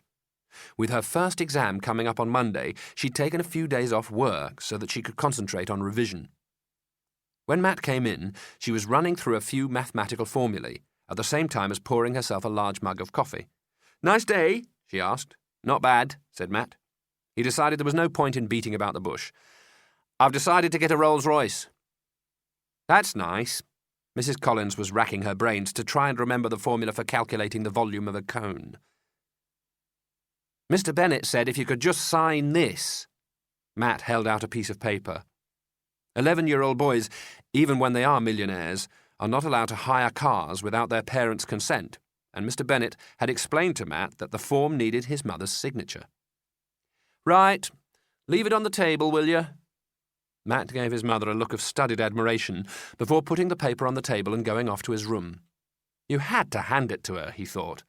She just took everything so calmly. How many mothers, he wondered, as he climbed the stairs, would be able to take a piece of news like their son getting a Rolls-Royce, with no more than a, "That's nice"? How many would have thrown up their hands in surprise, or... His thoughts were interrupted by a crash from the kitchen. He hurried back to find his mother staring at the form he had left her, her coffee mug in pieces on the floor at her feet. "OK," he headed for the cupboard. "I'll deal with it."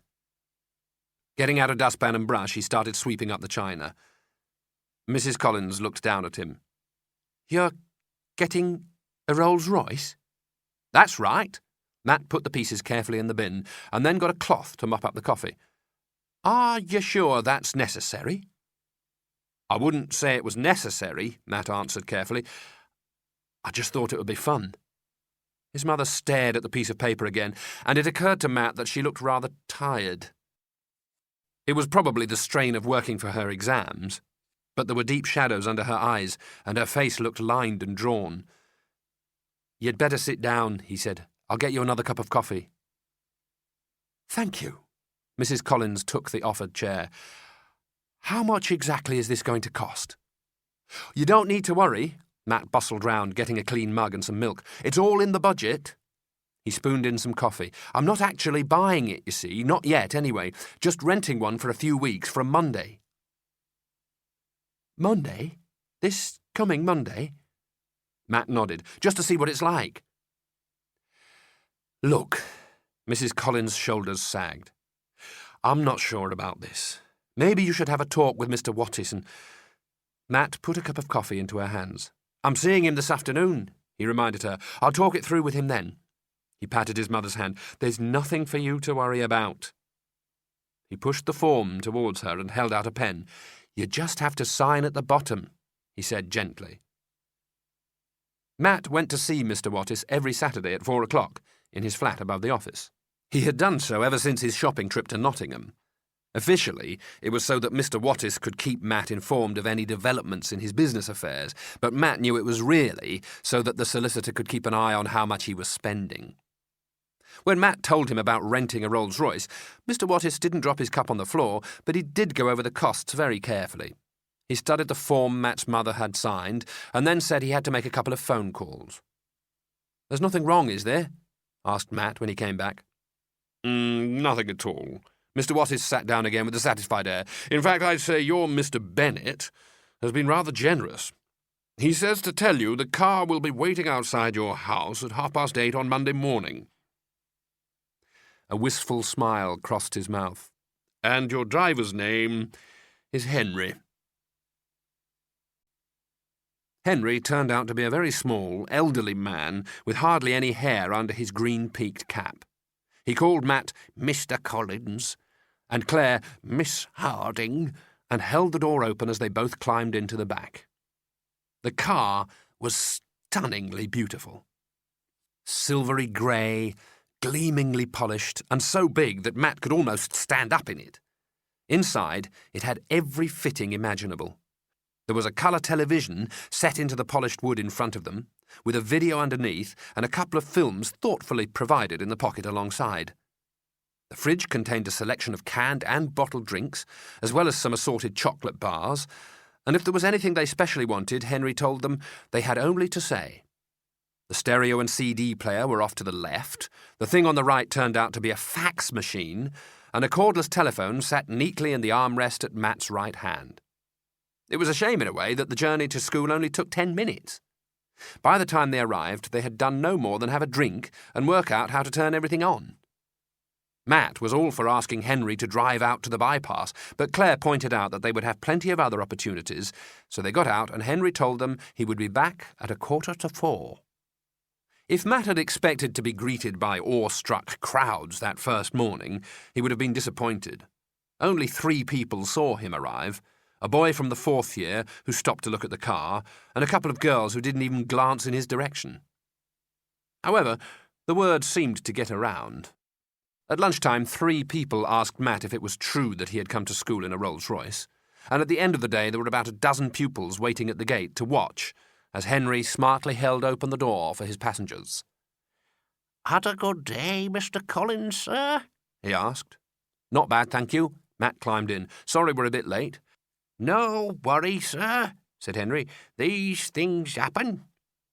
As the car drove off, Matt couldn't resist turning to look back at the little group. They were staring after him, and he noted with satisfaction that at least 2 of the jaws had dropped in astonishment. 50 yards down the road, they passed the queue for the school bus, and Claire gave them a little wave. One girl waved back and then nudged her neighbour and pointed. Matt settled back in his seat.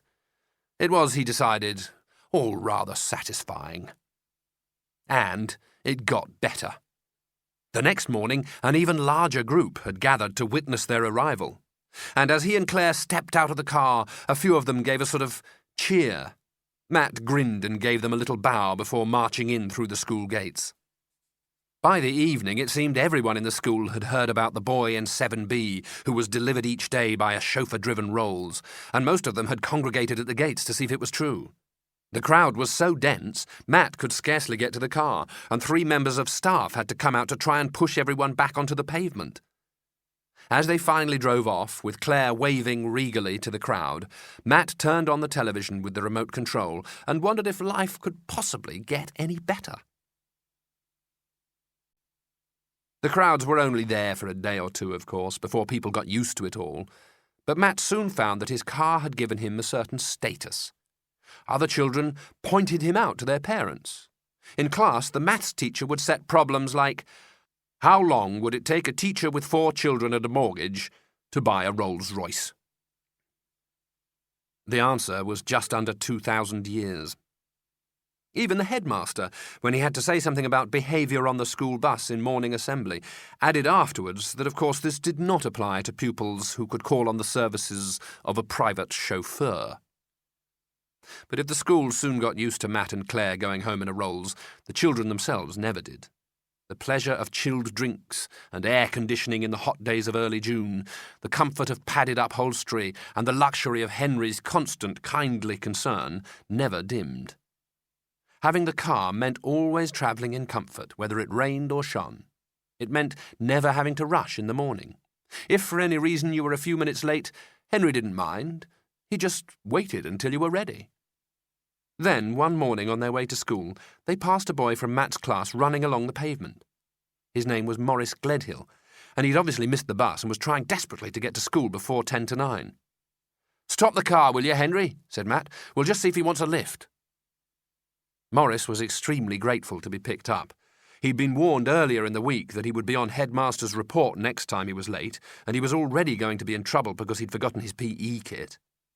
"Why don't you get your mother to bring it in at lunchtime?" asked Claire. "Yes, should be simple enough." Matt picked up the telephone. "What's your number?" Maurice watched in astonishment as Matt dialed home and asked Mrs. Gledhill if she could bring her son's PE kit to school before lunch. "That is fantastic," he said. "I knew it must be comfortable in here, but that is fantastic." He was still perspiring heavily from his running, and Claire leaned forward and took a drink from the cabinet. "Here, cool down with one of these." "Wow!" Maurice took the can. "Have some crisps to go with it," said Matt. It was rather fun to see how much Maurice enjoyed it all, and when they got to school, Matt told him he could have a lift back with them as well if he liked. "Really? Oh, thanks." Maurice's whole face lit up, and Matt watched with a certain quiet pride as he dashed off to tell his friends what had happened. At 3:45 that day, Matt and Claire found Maurice standing outside the Rolls-Royce with another boy, a 4th year. "This is my brother Kenneth," said Maurice. "I hope you don't mind, but he wondered if he could come too." "Only if there's room," said Kenneth cheerfully. "It's just, I've never been in a Rolls-Royce." Matt hesitated. He did not particularly like the idea, but he could not think offhand of a polite reason for saying so. Yes, of course," he said, gesturing Maurice and his brother into the car. Kenneth was as impressed by the interior of the Rolls as his brother had been. He had 2 cans of drink, used the telephone to call a friend in Sheffield, and watched football on the television. Privately, Matt decided that in future he would not be offering lifts to anyone other than Claire. Unfortunately, it was not that simple. The next morning, when he came out of his house, he found Claire, Morris, and Kenneth already sitting in the car. "You don't mind, do you?" said Kenneth. "Morris said you liked giving people lifts." Matt did mind, but there didn't seem to be much he could say. The school bus had already gone, and if he threw them out now, they would have to walk and be late. So he smiled and said it was fine, and all the way to school he was trying to think of the best way to put a stop to this before it got any worse. In the end, he decided to have a quiet word with Morris at lunchtime and get him to tell his brother that they must both go back to using the bus. But at lunchtime, Morris wasn't around. He had gone home sick at break. That evening, when Matt and Claire came out to the car, they found Kenneth standing beside the passenger door with another fourth year who was introduced as Guy. It is not easy, in your first year in a big comprehensive, to say no to two very large boys as they thunder cheerfully into your car. They were very nice about it. They said please and thank you and asked his permission before they used anything, but the fact that Matt put up with it didn't mean that he liked it. The next evening, when Guy brought one of his friends along, and Claire said she was going to take the bus because she didn't have time to wait while everyone else was dropped off first, Matt realised that putting up with it was no longer enough. Something would have to be done. He sat squashed in the back while the big boys all around him talked loudly about football and classes. They drank all the cans, they ate all the food, and someone, he noticed, spilt fizzy orange on the carpet. This is it, he thought, and when Kenneth leaned forward to ask Henry if he could be picked up at his house the next morning, Matt found himself saying, in a loud, clear voice, "No, he won't be able to do that." It went very quiet in the car. "Why not?" asked Kenneth. "Because he doesn't want to share his car with you lot anymore." It was Guy's friend who'd spoken. "He wants it all to himself." "Is that true?" Guy turned to Matt. "You'd rather be on your own?" It was, of course, completely true, but Matt found it difficult to say so. It wasn't that he was frightened. It was not that sort of school, and they were not that sort of boys, but he knew that if he said it, there would be consequences. There seemed to be only one solution. "I can't give anyone a lift tomorrow," Matt said to Guy, "because I won't have the car. I have to give it back after today. It's not mine, you see. I borrowed it for a while." "Your auntie's come back, has she?" asked Guy's friend. "What?" Matt wondered what he was talking about. "There's a story this car belongs to one of your rich relations," explained Kenneth, "who's gone away on holiday or died or something." "Yes," said Matt. "Well, it's something like that." Guy put a hand on Matt's shoulder. It was a very big hand. Guy was a very big boy, the sort even teachers treat with a certain respect. "It's a shame," he said. "I like this car. It's a real shame." "Yes," Matt could only agree. "I'm not feeling too good about it myself." That evening, Matt rang Mr. Bennet to thank him for all his help and to explain that he would not be wanting the car any more. After thinking about it, he said he would probably not be buying a Rolls-Royce for a few years either. Mr. Bennet was very understanding. He invited Matt to call in at the garage and say hello any time that he was passing, and suggested he come back when he was 18. He was sure they could do business together then. The next Monday, Matt went back to school on his bicycle. He missed having the car, of course, but it mattered a lot less than you might have thought.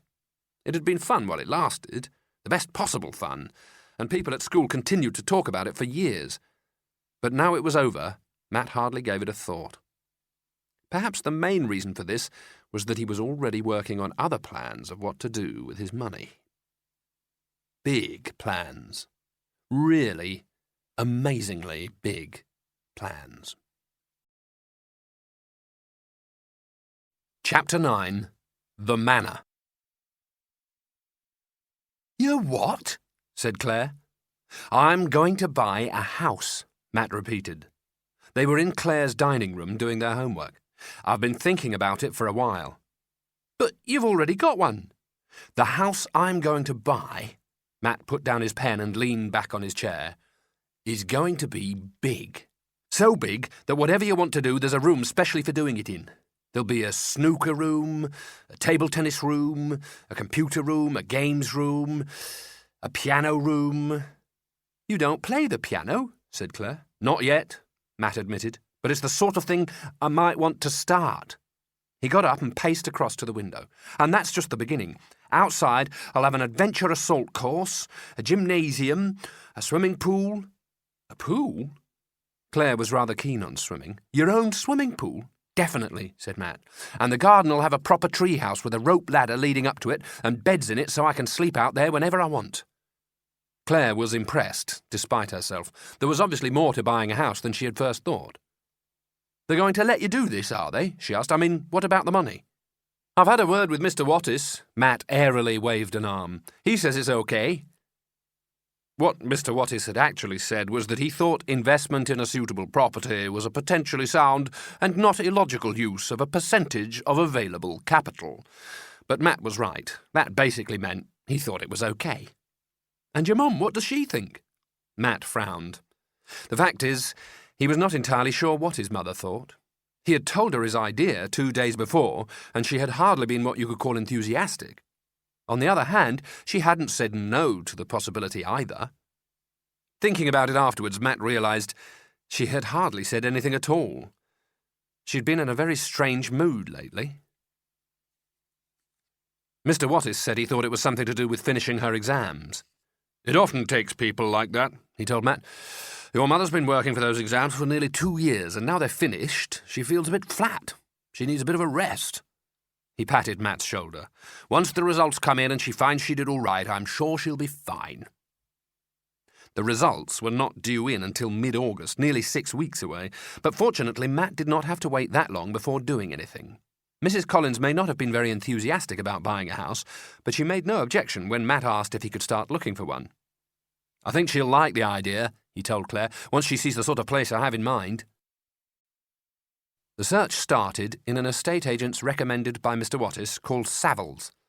It had its offices in a quiet back street of Chesterfield, and on the first day of the summer holidays, Claire and Matt pushed open the door and walked into a large, richly carpeted room. There were 2 desks, behind one of which sat a smartly dressed woman. Her nameplate said she was Miss Reynolds. Matt walked straight over to her and held out a hand. Good morning, he said cheerfully. My name is Matthew Collins. I'm looking for a residential property in this area around the 400,000 mark. If you could show me anything you have in that range, please. Claire thought, not for the first time, how much Matt had changed in the last few months. It looked as if confidence was one of the things people automatically acquired when they had money. Ah, Mr. Collins. The woman stood up and shook hands. We had a letter from your solicitor. Would you like to take a seat? Thank you. Matt pulled up a chair. Any chance of a drink? I'm sorry? Something cold, if possible, said Matt. Squash, lemonade, whatever you got. He gave her his best smile. We don't want to be any trouble. I'll see what I can do. Miss Reynolds disappeared through a door out the back. This isn't a restaurant. Claire nudged Matt's arm. You can't just ask them to get a drink for you. Matt shrugged. If she thinks I'm going to buy a house for £400,000, she'll get us a drink, he said confidently. And he was right. When Miss Reynolds came back, she was carrying 2 glasses of lemonade and a plate of biscuits. Only plain ones, I'm afraid, she murmured. We're all on a diet, you see, and... These are fine, Matt reassured her, taking 2. Just fine. Miss Reynolds pulled open the top drawer of a filing cabinet. Well now, your Mr. Wattis has told me something of your situation. She gathered up 6 coloured folders and brought them back to the desk. And these are some of the properties in your range that we have on our books at the moment. She put the top folder down in front of the children, and Claire gave a gasp. The photograph on the front was of a very large stone house with pillars over the front entrance, an enormous gravel drive, and a Bentley parked outside the steps up to the front door.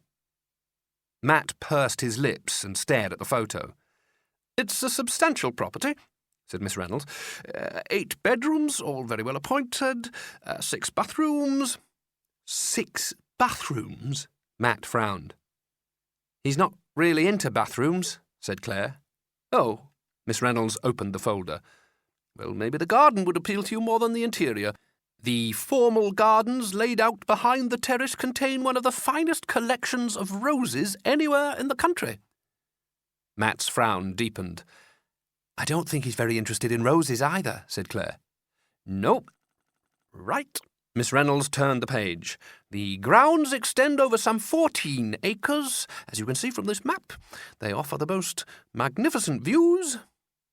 She could tell from Matt's face that he thought magnificent views were about as exciting as bathrooms, but she was an intelligent woman, and she had not spent 7 years selling houses without learning a few things.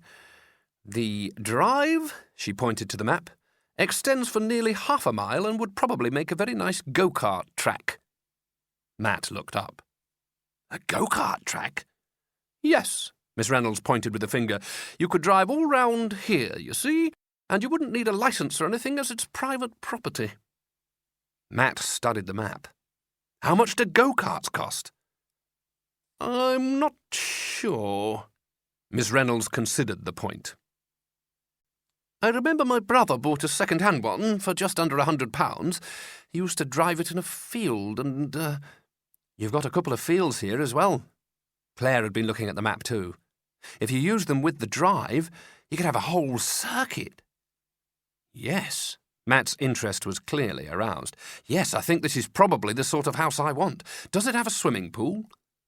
A pool? I'm afraid not. Miss Reynolds looked up. A pool is important, is it? Very important, said Claire, and it really ought to have a gymnasium as well. A pool and a gymnasium. But I like the go-kart track, Matt chipped in. We're on the right lines with the go-kart track. Yes. Miss Reynolds started looking through her other folders. Well, we'll see what we've got, shall we? Miss Reynolds eventually found 2 properties with swimming pools that looked as if they might be suitable, and she very kindly drove the children out to see them that afternoon. Unfortunately, both proved something of a disappointment. The first had a large outdoor swimming pool, but as Claire pointed out, nobody could possibly want to swim in it. The water was a thick greenish colour, and its surface was covered in algae. Although Miss Reynolds was at pains to point out that proper filtering and regular sweeping would keep it as clean as a whistle, Matt was not really interested. Seeing the pool had reminded him of the main disadvantage of swimming out of doors in England. The water was freezing, even in July. What he wanted, he said, was a pool that could be used all through the year. The indoor pool in the second house looked a lot more inviting, but it was very small. More a large bath than a pool, Claire reckoned. And though the house that went with it was pleasant enough, with plenty of rooms and even a satellite dish, the garden was almost all flower beds. There were no trees to climb, and certainly no room for a go-kart track.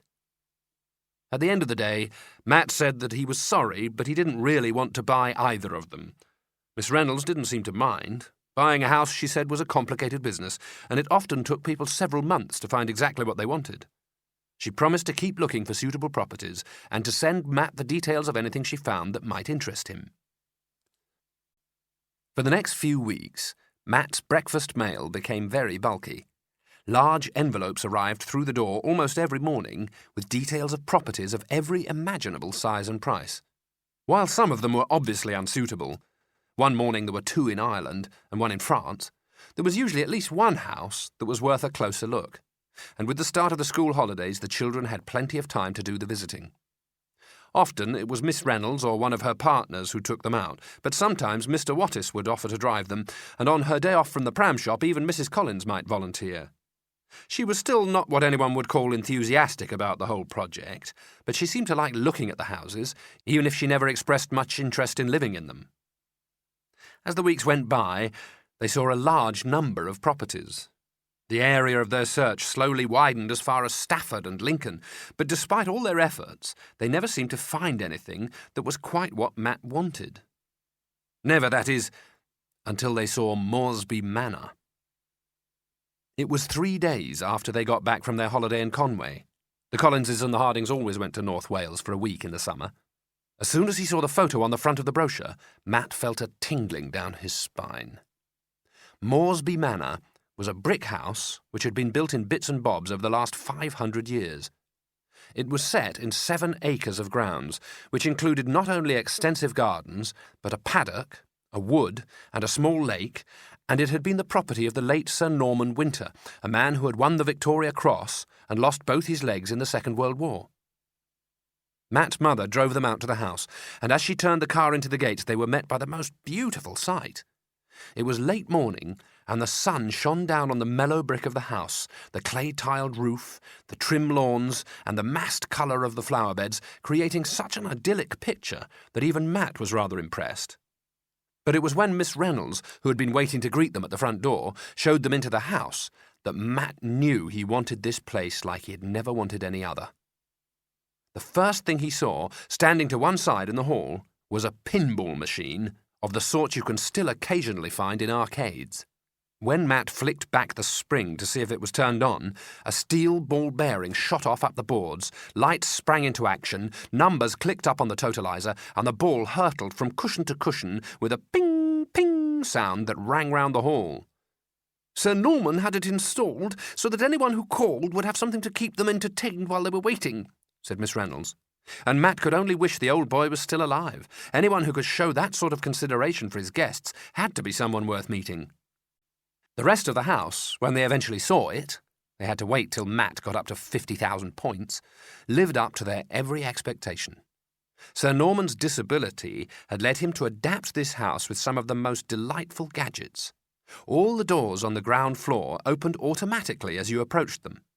The curtains closed with a clap of the hands, and there was a lift concealed in a corner of the panelling in the sitting room that could take you up 3 floors or straight down to the cellar. The more they saw of the house, the more they liked it. The swimming pool had been built in a glass conservatory on one side because Sir Norman had wanted to be able to swim in the warm but still see the stars at night. There was a billiards room just through from the library, a wonderful little room called a gun room with a place next to it for hanging up dead birds, and Matt could hardly believe his eyes when he found that a large part of the cellars had been converted into a private cinema. The last room Miss Reynolds showed them was what she called the Great Hall, built in the 15th century and with massive beams arching high above their heads. Matt took one look at it and knew he was in heaven. The oak floorboards, smoothed and polished by the centuries, seemed to stretch into infinity. This room, he told Claire in a hushed voice, was just made for roller skating. Claire nodded. You just have to get rid of this. She tapped a 20-foot dining table that had once feasted Queen Elizabeth and the Earl of Essex, and it'd be perfect. Outside, it was the same story. Miss Reynolds led them out onto the terrace at the back, and the first thing Matt saw was a man cutting the grass with a tractor mower. To Matt, a tractor mower was the main reason anyone would grow grass in the first place. And within seconds he was sitting alongside the gardener, an obliging young man called Mike, and they were steering off through a gap in the hedge for a tour of the estate. Mike showed them the woods, in which he swore there were badgers as well as the usual rabbits and squirrels. He showed them the fruit cage with its long rows of raspberries and strawberries in full fruit. He showed them the stables, with the room above where Sir Norman had had his model railway before it had been sold. And finally he showed them the lake, with its boating hut, which contained 2 rather elderly canoes, a small sailing dinghy, and a punt. An hour later, as they walked back up to the house, Claire broke the silence by saying, "You've got to have this place, Matt." "I know." Matt needed no persuading. "My mother's the one we have to convince." They found Mrs. Collins sitting on a bench at the back of the house, looking out over the gardens. Miss Reynolds had gone back to the office, she said, and the house was all locked up, but they were welcome to wander in the grounds for as long as they liked. "What do you think of it then, Mum?" asked Matt as he and Claire sat down beside her. "Think of it?" Mrs. Collins looked thoughtfully at the lawns rolling gently down to the water of the lake, and smiled. "I think it's the most beautiful place I've ever seen." Matt's heart gave a great leap of excitement. He was going to buy this place. He just knew it. It would all be his. Everything from the old canoes to the pinball machine, everything you could see and all the things you couldn't would be his, to do with exactly as he liked. He would be able to get up and go from room to room, from land to water, from one excitement to another, and from now on, life was going to be absolutely perfect. Chapter 10. balancing the account. There are one or two problems to iron out before we go ahead with the purchase, said Mr. Wattis. Problems? What sort of problems? Matt sat in Mr. Wattis's office, and the only problem as far as he was concerned was how quickly he could move in. It was the day after his visit to Moresby Manor, but already he had been into town that morning, bought himself a pair of roller skates, and ordered 2 go-karts from an engineering firm in Birmingham. Well, Mr. Wattis put his elbows on the desk and leaned forward. Your mother, for instance, is still... She's promised to decide by the weekend, Matt interrupted, and I'm sure she'll agree to it. You should have seen her face when she was sitting in the garden. I know your mother thinks it is a very beautiful house, the solicitor agreed, but there are still a lot of things she will have to decide. What will she do, for instance? What about her job? She can hardly travel in from Moresby every morning. She can chuck the job, said Matt. She never liked working in the pram shop anyway. Maybe, but, I don't think she'll have time for that sort of thing anyway. Matt was not in the mood for difficulties. A house as big as that, it'll take her most of the day just keeping it clean. Yes, Mr. Wattis ran his fingers through his hair. That may be. But if she doesn't have a job, what is she to live on? You know, she won't take any money from you. This was true. Matt had suggested giving some of his money to his mother soon after he got it, but apparently that was as bad as offering to buy someone a bicycle. She'd refused outright to take so much as a penny. Then there's yourself, Mr. Wattis went on. She has to decide whether the move would really be in your best interests, not just financially, but all the other things, like where you might go to school. School? Matt gave a start. This was the first he'd heard about changing schools. What was wrong with the one he already went to? On his way back from the solicitor's office, he called in at the pram shop where Mrs. Collins worked. She was dealing with a customer who wanted a buggy for triplets and only had time for the briefest conversation. Well, you can't stay where you are, can you? She said briskly. It's over 45 miles and you can't travel that far to school every day. So, where would I go? There's a local comprehensive. Mrs. Collins paused a moment. But I've heard it's not up to much. You might have to think of going privately. Possibly boarding. Matt cycled home with his mind racing. Boarding school was not something he had considered when he had said he wanted to move to Moresby Manor. It was not an idea he found very appealing, living away from home for 3/4 of the year. He went straight round to Claire's house when he got home and found her upstairs in her bedroom. Do you know what my mother's just told me? He said. She thinks I'll have to go to a new school. Can you imagine? Being new all over again? I can't go through that. And when am I going to see all my friends? About as often as you'd see me, probably, said Claire. Matt noticed for the first time that she had a map open on her bed, and she was not looking too cheerful. What? Claire pointed at the map. I've been working it out. We live here. You're going to live there. She pointed again. You know how long it would take me to cycle over on a Saturday? Matt shook his head. 4 hours. Claire folded the map. I'd probably manage a glass of water before it was time to come home again. But surely, I mean, you could come and stay, said Matt. Every holidays you could come and stay. Claire looked at him. It wouldn't be the same, though, would it? She was right, and Matt knew it. A friend living next door, that you see every day, and have always seen every day, is not the same sort of friend as one who comes to stay in the holidays. He and Claire would still see each other after he moved, but it would never be the same. That night he lay in bed thinking. It was a long time before he finally went to sleep. And the next day he went back to see Mr. Wattis. I don't think the problems are insuperable, he said, when Matt had finished explaining his worries. You have a lot of money. Enough to help Claire visit you in a taxi, perhaps, and a new school might not be as bad as you think. He thought for a moment. I went to boarding school. I remember some people seemed to enjoy it. It's all a question of how much you want to buy the house. Matt thought about the Great Hall, the lake, the boat, the gardens, and the pinball machine. He wanted to buy the house, no question of that. He wanted to buy the house a great deal. But I'm not sure, he said. I suppose that's why I'm here. Can I ask what you think? He looked carefully at the solicitor. Do you think it's a good idea? Mr. Wattis did not reply at once. For several seconds he sat twirling a pencil between his fingers and pursing his lips. Have you ever wondered, he said eventually, why your mother lets you spend as much of your money as she does? It was not something Matt had ever really thought about, but before he could reply, the solicitor started talking again. I mean, there can't be many mothers who'd let an 11-year-old boy have that much money and not want some say in what he did with it. I'm not saying it's a bad thing, particularly when the boy in question is such a sensible one. I'm just saying it's not what most parents would have done.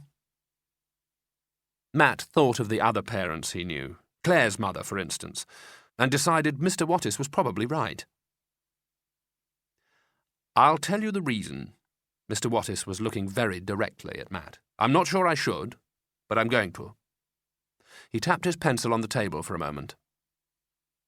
When your mother was a girl, the one thing she wanted to do was to go to university, but her father wouldn't let her. He'd decided she ought to be a farmer, as he was, and so he made her leave school when she was 16 and come to work for him.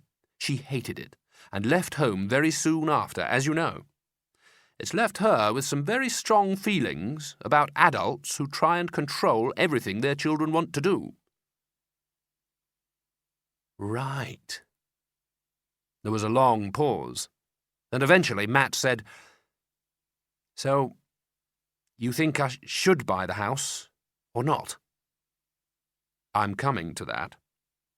Mr. Wattis looked carefully at Matt. You know, your mother's A-level results came in today. I believe she did rather well. Matt had seen the computer-printed slip which had arrived that morning. He knew his mother had done very well indeed. She's been offered a place at Nottingham University. The solicitor gave Matt a significant look. Something she's always wanted to do, but never been able to afford. Yes? There was a pause. Mr. Wattis was still looking at him, and Matt had the feeling he was supposed to say something, but had absolutely no idea what. You want to know if I think you should buy the house? Asked Mr. Wattis. Yes, please. Well, in my opinion, you should certainly buy a house, but not that one. Oh? Matt was puzzled. You think there's a better one than that? As a matter of fact, I do. I think you should buy number 27 Calmore Road. Number 27, Matt thought. It rang a bell. Now where... Hang on, he said that's where I live now. Exactly, Mr. Wattis smiled. But what's the point of buying the house I already live in? There would be several reasons, Mr. Wattis said quietly, but I admit the main advantage would be not to yourself, but to your mother. To Mum? If you think it through, you'll realise it would solve several problems at a stroke. Part of the money would pay off your mother's mortgage, and part would give her enough to keep her going for a few years. I'm sure I don't need to spell out the consequences of that to someone as intelligent as yourself. Matt thought very hard for about a minute. I think you'd better spell it out, he said eventually. When Matt emerged from the solicitor's office an hour later, it was with a dazed look on his face. The thing nobody tells you about money, he thought, is that it does a whole lot more than buy hamburgers or bicycles. It does more even than buy large cars and big houses in the country. It has the power to change people's lives. It was very serious stuff, very serious indeed. His mother noticed his mood as soon as she came in from work. Anything wrong? She asked, as she carried the kettle over to the sink. I've been to see Mr. Wattis, said Matt. I wanted to talk to him about buying the house. His mother turned off the tap and turned to face him. Go on, she said. What I'd like... When it actually came to saying it, Matt found it difficult to put into words. I think what I'd like is not to buy Moresby Manor, but to buy this house instead." Mrs. Collins did not move. She was looking at Matt with an intense and concentrated stare. "You see, buying this house would not only be a good investment for me, it would mean you didn't have to work to pay the mortgage. It would mean you still lived close enough to Nottingham to go to university and get a degree, and then you could get a job anywhere you wanted, and you wouldn't have to work in a pram shop." Mrs. Collins still said nothing. Matt found the silence a bit unnerving. "It was just an idea," he said. "I mean, you don't have to or anything. It's just I don't really want to move anymore. You can let me know what you decide when you—" He got no further. His mother had dropped the kettle in the sink and in a sudden motion crossed the room and swept him up in her arms in a great bear of a hug. Eventually she put him down and went to get a Kleenex and blow her nose. "I'll take that as a yes, shall I?" said Matt. So, Matt did not buy Moresby Manor, and instead became the owner of the title deeds of 27 Calmore Road. It was extraordinary, he later thought, how happy everyone seemed to be as a result. Claire was happy that Matt was still living next door. Mrs. Harding was delighted to hear her oldest friend would not be moving away after all. Mr. Wattis was visibly pleased that his advice had worked so well, and Matt's mother had taken to going round the house singing. It was terrible singing, but nobody seemed to mind. Matt naturally felt a certain regret whenever he thought of the manor house and what life might have been like there, but several things happened in the days that followed that made it matter a lot less than he might have expected. To start with, Mrs. Collins suggested that since one of the main things Matt wanted was more room, they could put a dormer window into the roof space, fit a proper staircase, and he would have a study up in the attic 4 times the size of his present bedroom. She had also, she revealed, got permission from the farmer who owned the field at the back of the house for Matt to run his go-karts on it whenever it wasn't in use for grazing. Then, Claire's father turned up one Saturday morning with a bucket of nails and a pile of wood, saying he'd been thinking of building a tree house in the elm that grew on their boundary at the bottom of the garden. And if Matt and Claire would just like to tell him what sort of design they wanted, he was quite willing to put up the main frame there and then. Finally, and perhaps most extraordinarily of all, was the arrival of Mr. Wattis out of the blue one tea time with a van, from the back of which 2 men emerged carrying a full-sized pinball machine.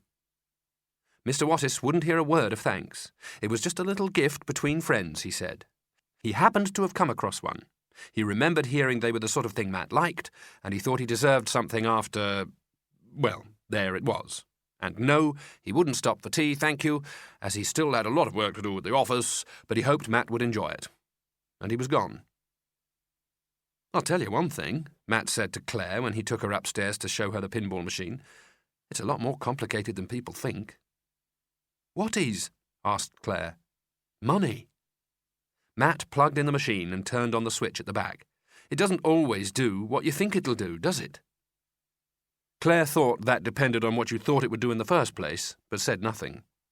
"I mean, I was going to buy a house, a really big, comfortable house, and all it did was make everyone miserable."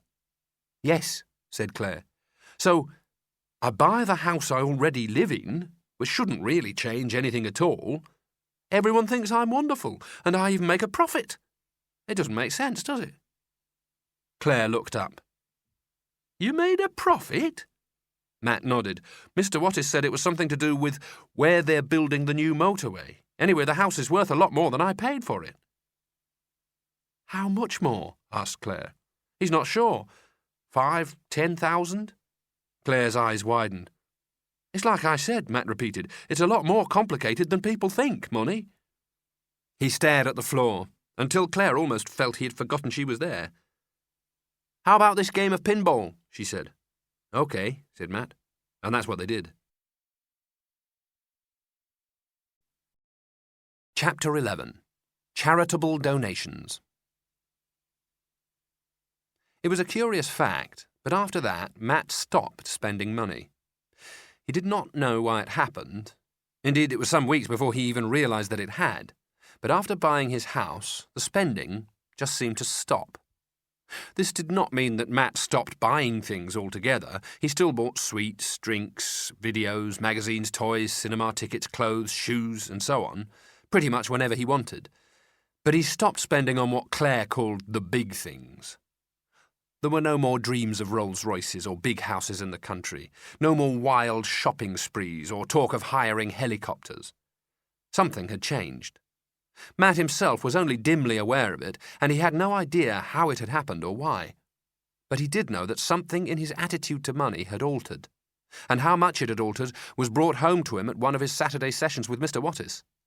They had finished going over the week's figures, and Matt was about to leave when the lawyer said he had a surprise for him. Going over to the table by the window, he lifted a dust sheet to reveal a brand-new computer. Not a games machine, but a real, state-of-the-art IBM with a mouse, a printer, and a set of instructions the size of a small encyclopedia. It was a present from Mr. Kawamura. The Japanese had written to say how pleased he was that Matt's game was still doing so well, and he hoped his little gift might one day encourage him to try and write another. It was a magnificent present, but Matt found it left him strangely unexcited. It may have been because he was tired. He was getting a lot more homework from school these days. Or it may have been because his life recently had been so full of new things that one more hardly counted. But the fact was, the new computer made surprisingly little impact. Matt was pleased to get it, of course, and he looked forward to trying it out when he had the time, but he couldn't help thinking how much more pleased he would have been to receive it 6 months before. If a present like that had arrived in the days before he was a millionaire, the thrill of it would have blown his socks off. That is one of the things that having money does to you, he thought. It makes things less exciting. It was, he knew, a funny sort of thing to think, but then he'd been in a funny sort of mood recently. There was one more thing on which Matt spent a very large sum of money, but it was different from anything that went before because it didn't involve buying anything for himself.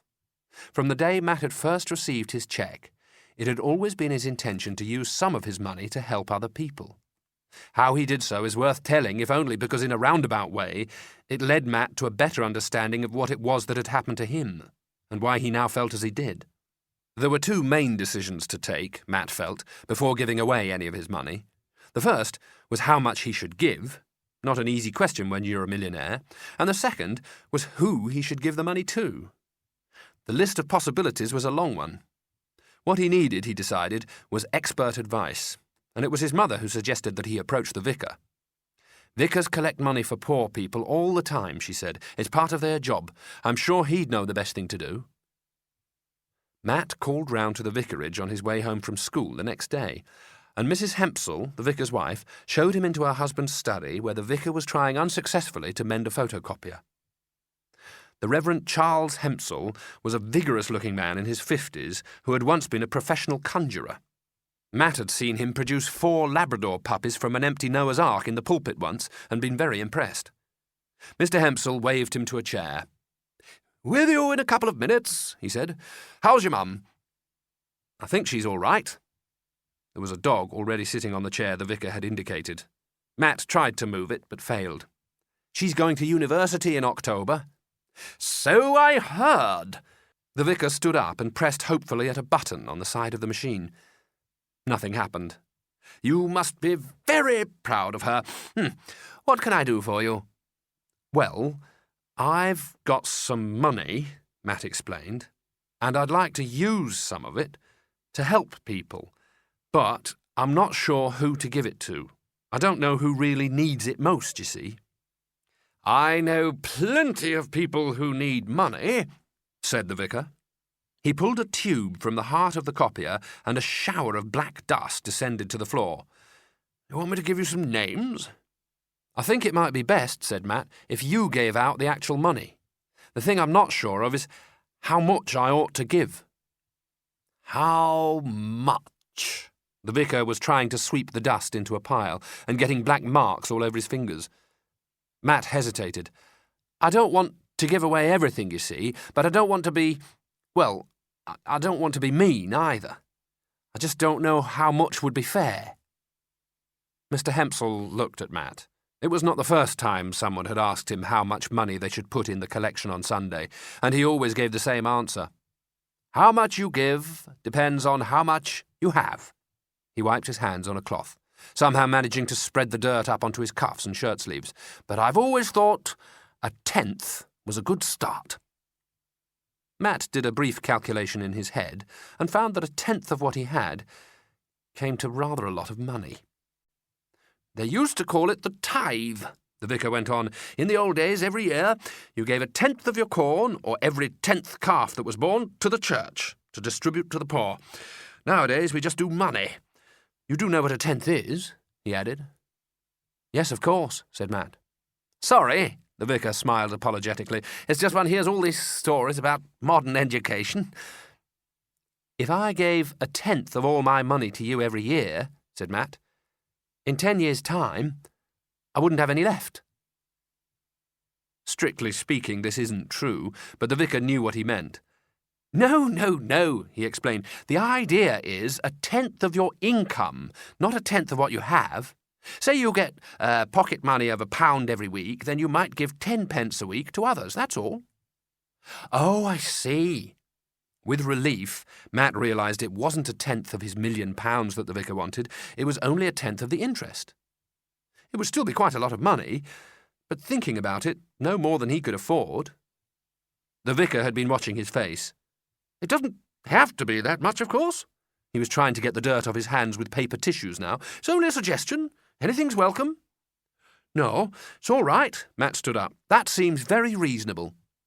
Good. My word, what have we here? Reaching behind Matt's ear, he produced a sweet. It had a few black smudges on it, but Matt took it. Thank you, he said, and then added, How do you want it?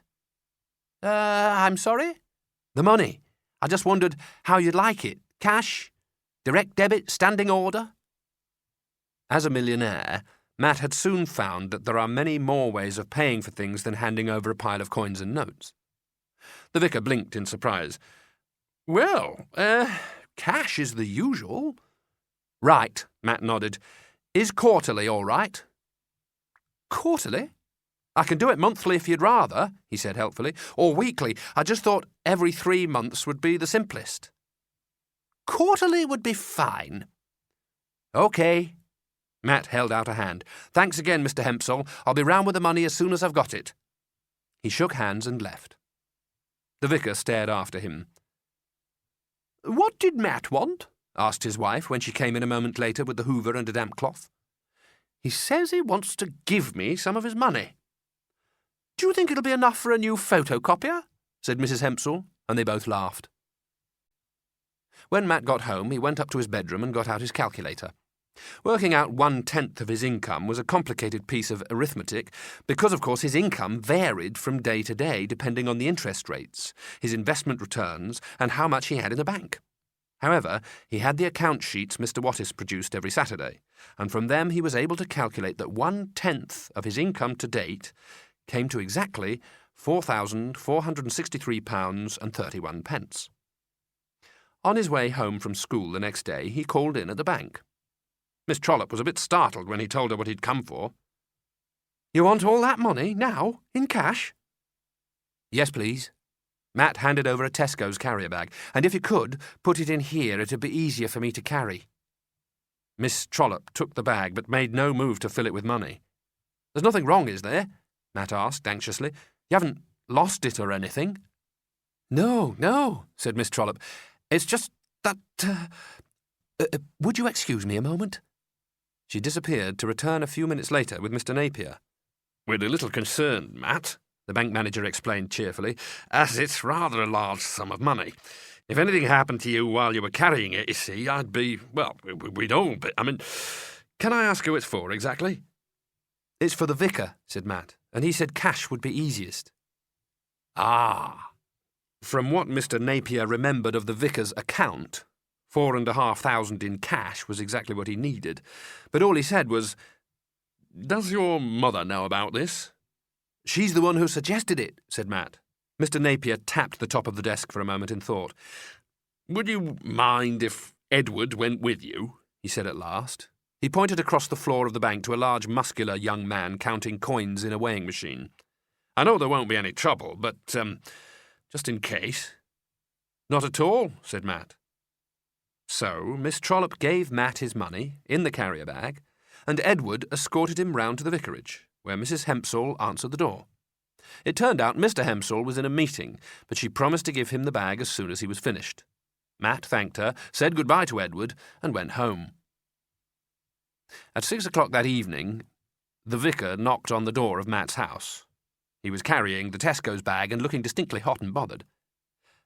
"I'm afraid there's been some sort of mistake, Mrs. Collins," he said as she let him into the hall. "Your son left this bag with me, and it's—" His voice dropped to a whisper. "It's full of money." "Ah, yes," said Mrs. Collins. "He said he was giving you some." "It's not some," said the vicar urgently. He held open the bag for Mrs. Collins to see. "It's thousands."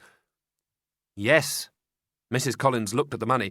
"Well, I think he can explain that one for himself." She called up the stairs. "Matt, the vicar wants a word with you." Over 3 cups of coffee in the kitchen, Mr. Hempsall listened closely as Matt told him all about writing a computer game while he was ill, and how it had made him a millionaire.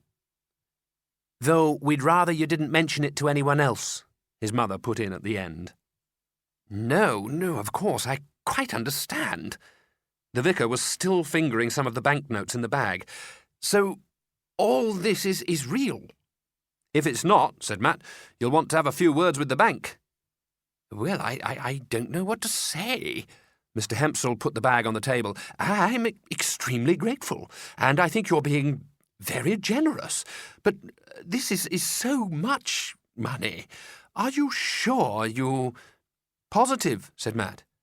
"He's got plenty more," added his mother, "as long as you think you can use it." "Oh, I can use it." The vicar picked up the bag again and held it very close to his chest. "There's no problem there, I promise you. I can definitely use it." 2 weeks later, Matt came home from a trip to the cinema to find the Reverend Charles Hempsall again sitting at the kitchen table, this time holding a large buff-coloured file. "I thought you should know what a good time I've had," he said, passing the file to Matt, "so I've put all the details in here."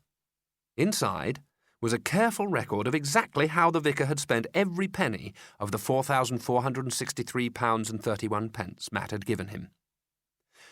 There were 23 separate items, ranging from a few pounds to just over 2,000, and for every one of them there was a neat typewritten paragraph saying who the money had been given to and why.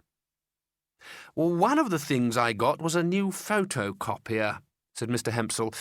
"I hope you don't mind. The old one was giving us so much trouble, and we—" "Not at all," said Matt. The bulk of the file, he saw, consisted of letters and cards from the people who'd received his money, saying thank you and how much it had meant to them. The top one was from an old lady whose purse had been stolen in the town centre just after she'd collected her pension. The next was from a man whose wife had been in hospital and who needed help looking after the children. The one underneath, that was the most expensive item. The vicar picked up a receipt. Roy's electric wheelchair. Roy, he explained, was a boy about Matt's age who suffered from a bone disease called osteogenesis imperfecta. The new chair would mean he could not only move around the house as he liked, but go off down the town and even into shops. "He took delivery of it yesterday," he added, "and I was going to call in and see how he was getting on this afternoon. Would you like to come too?" They drove round in the vicar's car, and Matt found that Roy, who was in fact slightly younger than himself, was very keen to show anyone who would watch how wonderfully versatile his new transport was.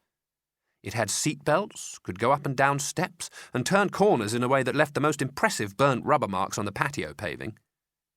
"It's fantastic," said Roy. "I was given it by the vicar." "That was nice of him," said Matt.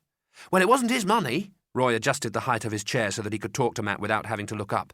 "Apparently, someone heard I needed one of these things and just gave him the cash to buy it." "I see," said Matt. "Can you imagine?" said Roy. "Can you imagine having so much money that you can give away £2,000 just like that? Oh, it must be a fantastic feeling." "Yes," said Matt. "I suppose it must." "The thing I'd like most about having that sort of money," said Roy, "is the way it would make everything so easy. You know what I mean? Money like that'd make life so simple, wouldn't it?" Matt thought of all the things that had happened to him in the last few months. The one thing you could safely say money had not done, he decided, was make life simple. In fact, his life had never been more complicated than since the day that cheque arrived. "I'm not sure," he said, "that simple is the right word to describe it." "But that's what money does," Roy insisted. "Means you can have whatever you want, whenever you want it. Life would be perfect." Matt shook his head.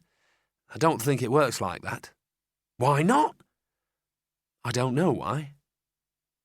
Mr. Hempsel had called him, and Matt turned to go indoors. "I wish I did, but it just doesn't." Chapter 12. A Future Investment.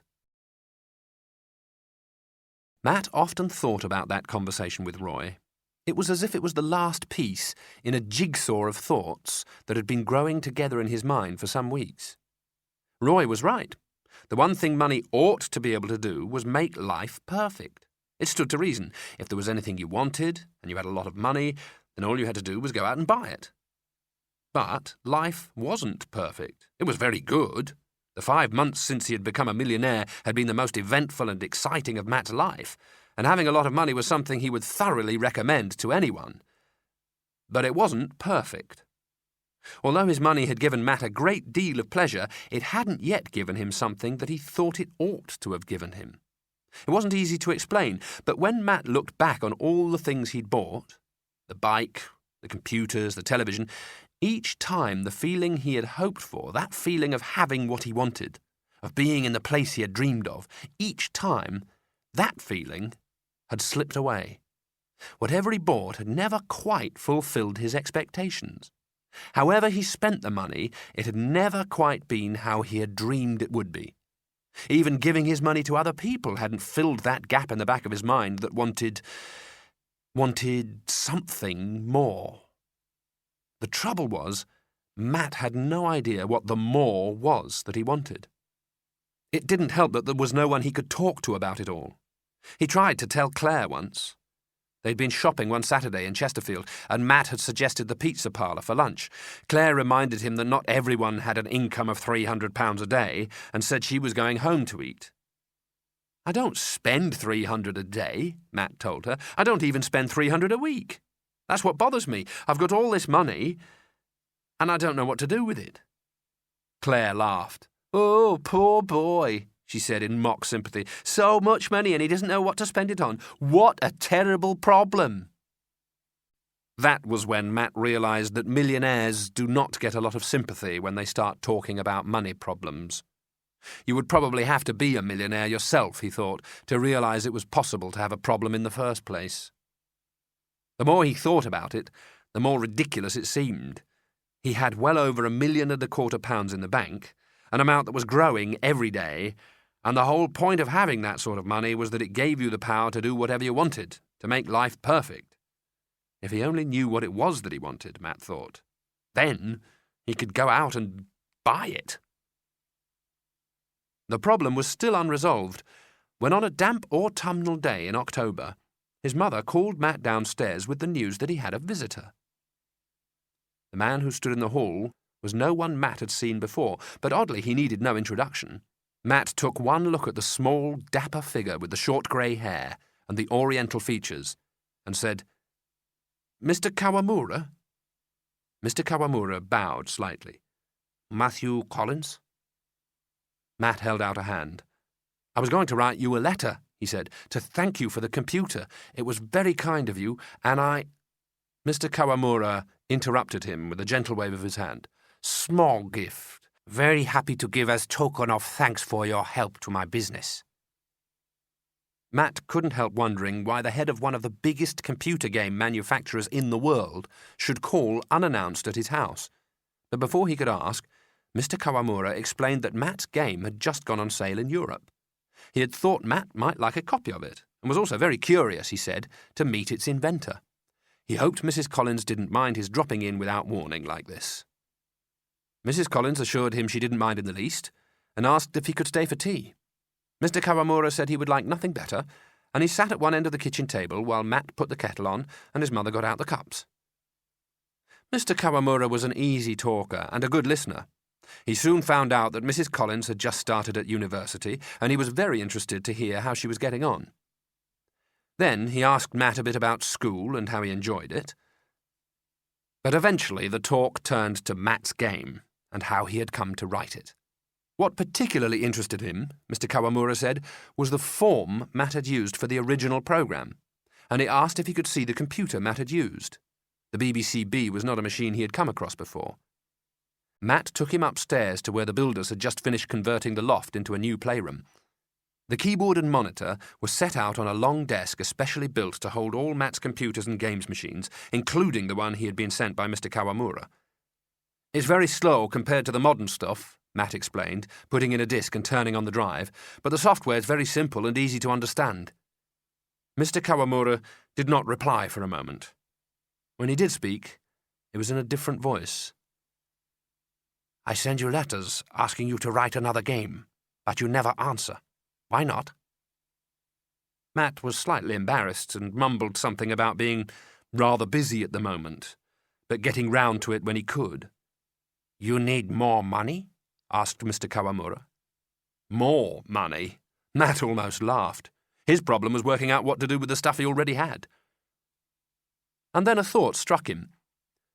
"Mr. Kawamura," he turned to the Japanese, "how much money do you have?" Mr. Kawamura frowned. "This is important?" "It's just, I have this problem," said Matt, "and I think maybe only a millionaire would know what I mean." "Ah," Mr. Kawamura nodded. "In that case, millionaire several times, yes." He pulled up a chair and sat down so that he was directly facing Matt. "Okay. What the problem?" Matt told him. What he said came out in fits and starts and was not as clear as he would have liked, but Mr. Kawamura listened carefully and without interrupting. "You see, I like being a millionaire," Matt finished up. "At least I think I do. But I'm obviously doing something wrong. I mean, I've still got more than I started with."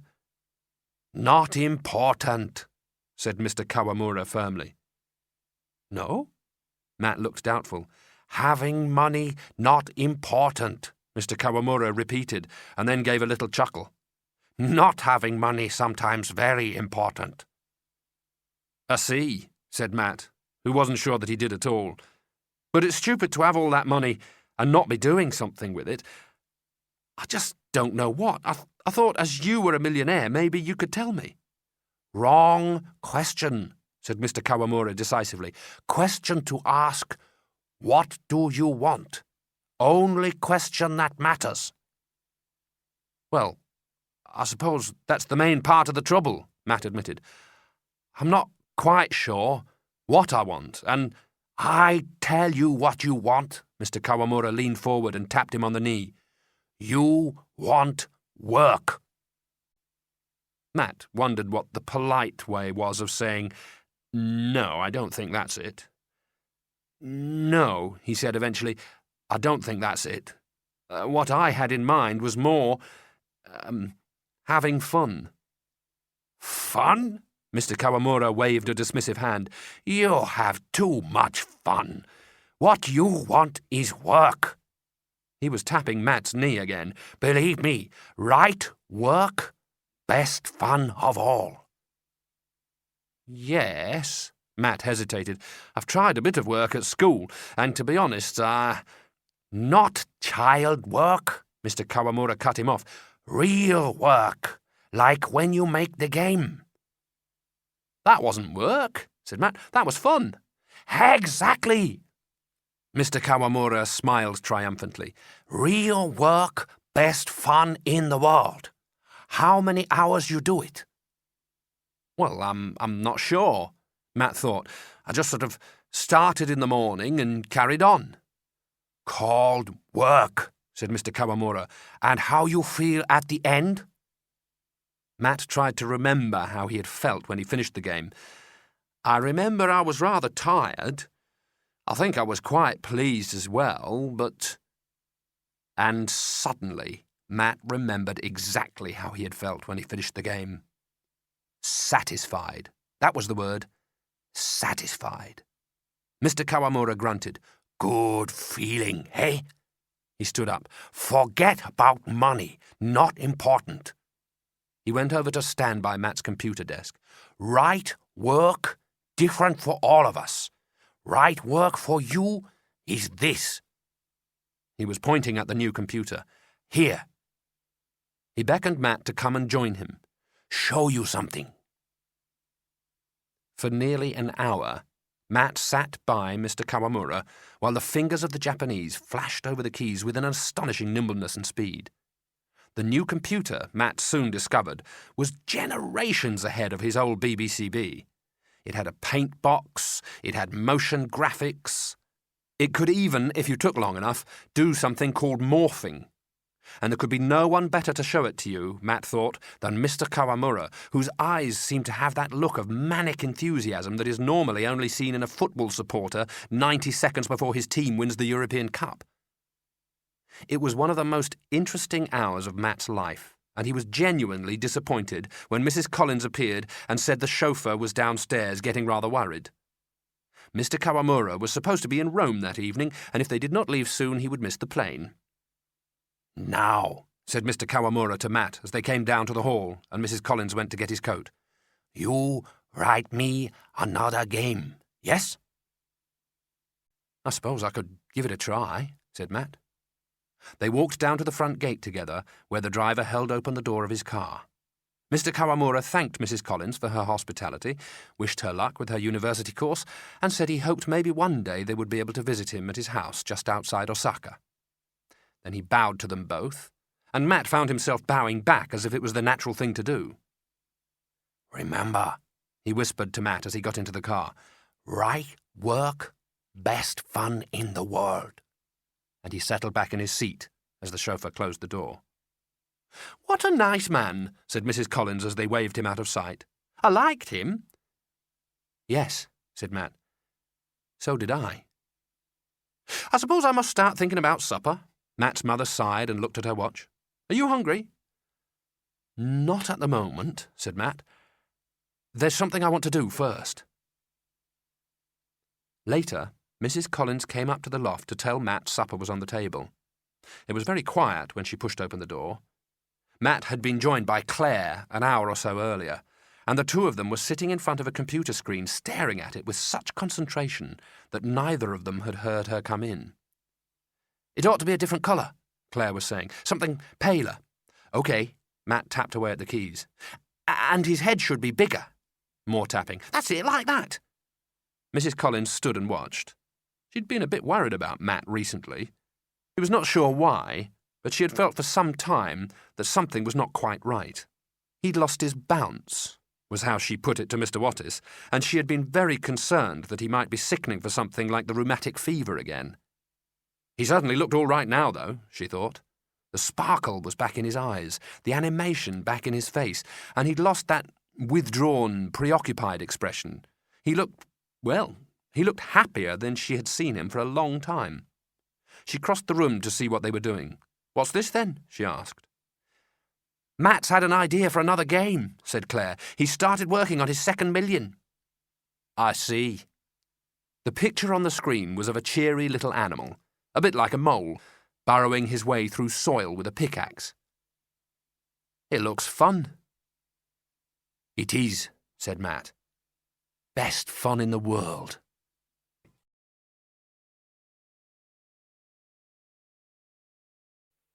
That was Matt's Million by Andrew Norriss. Read by Nigel Planer.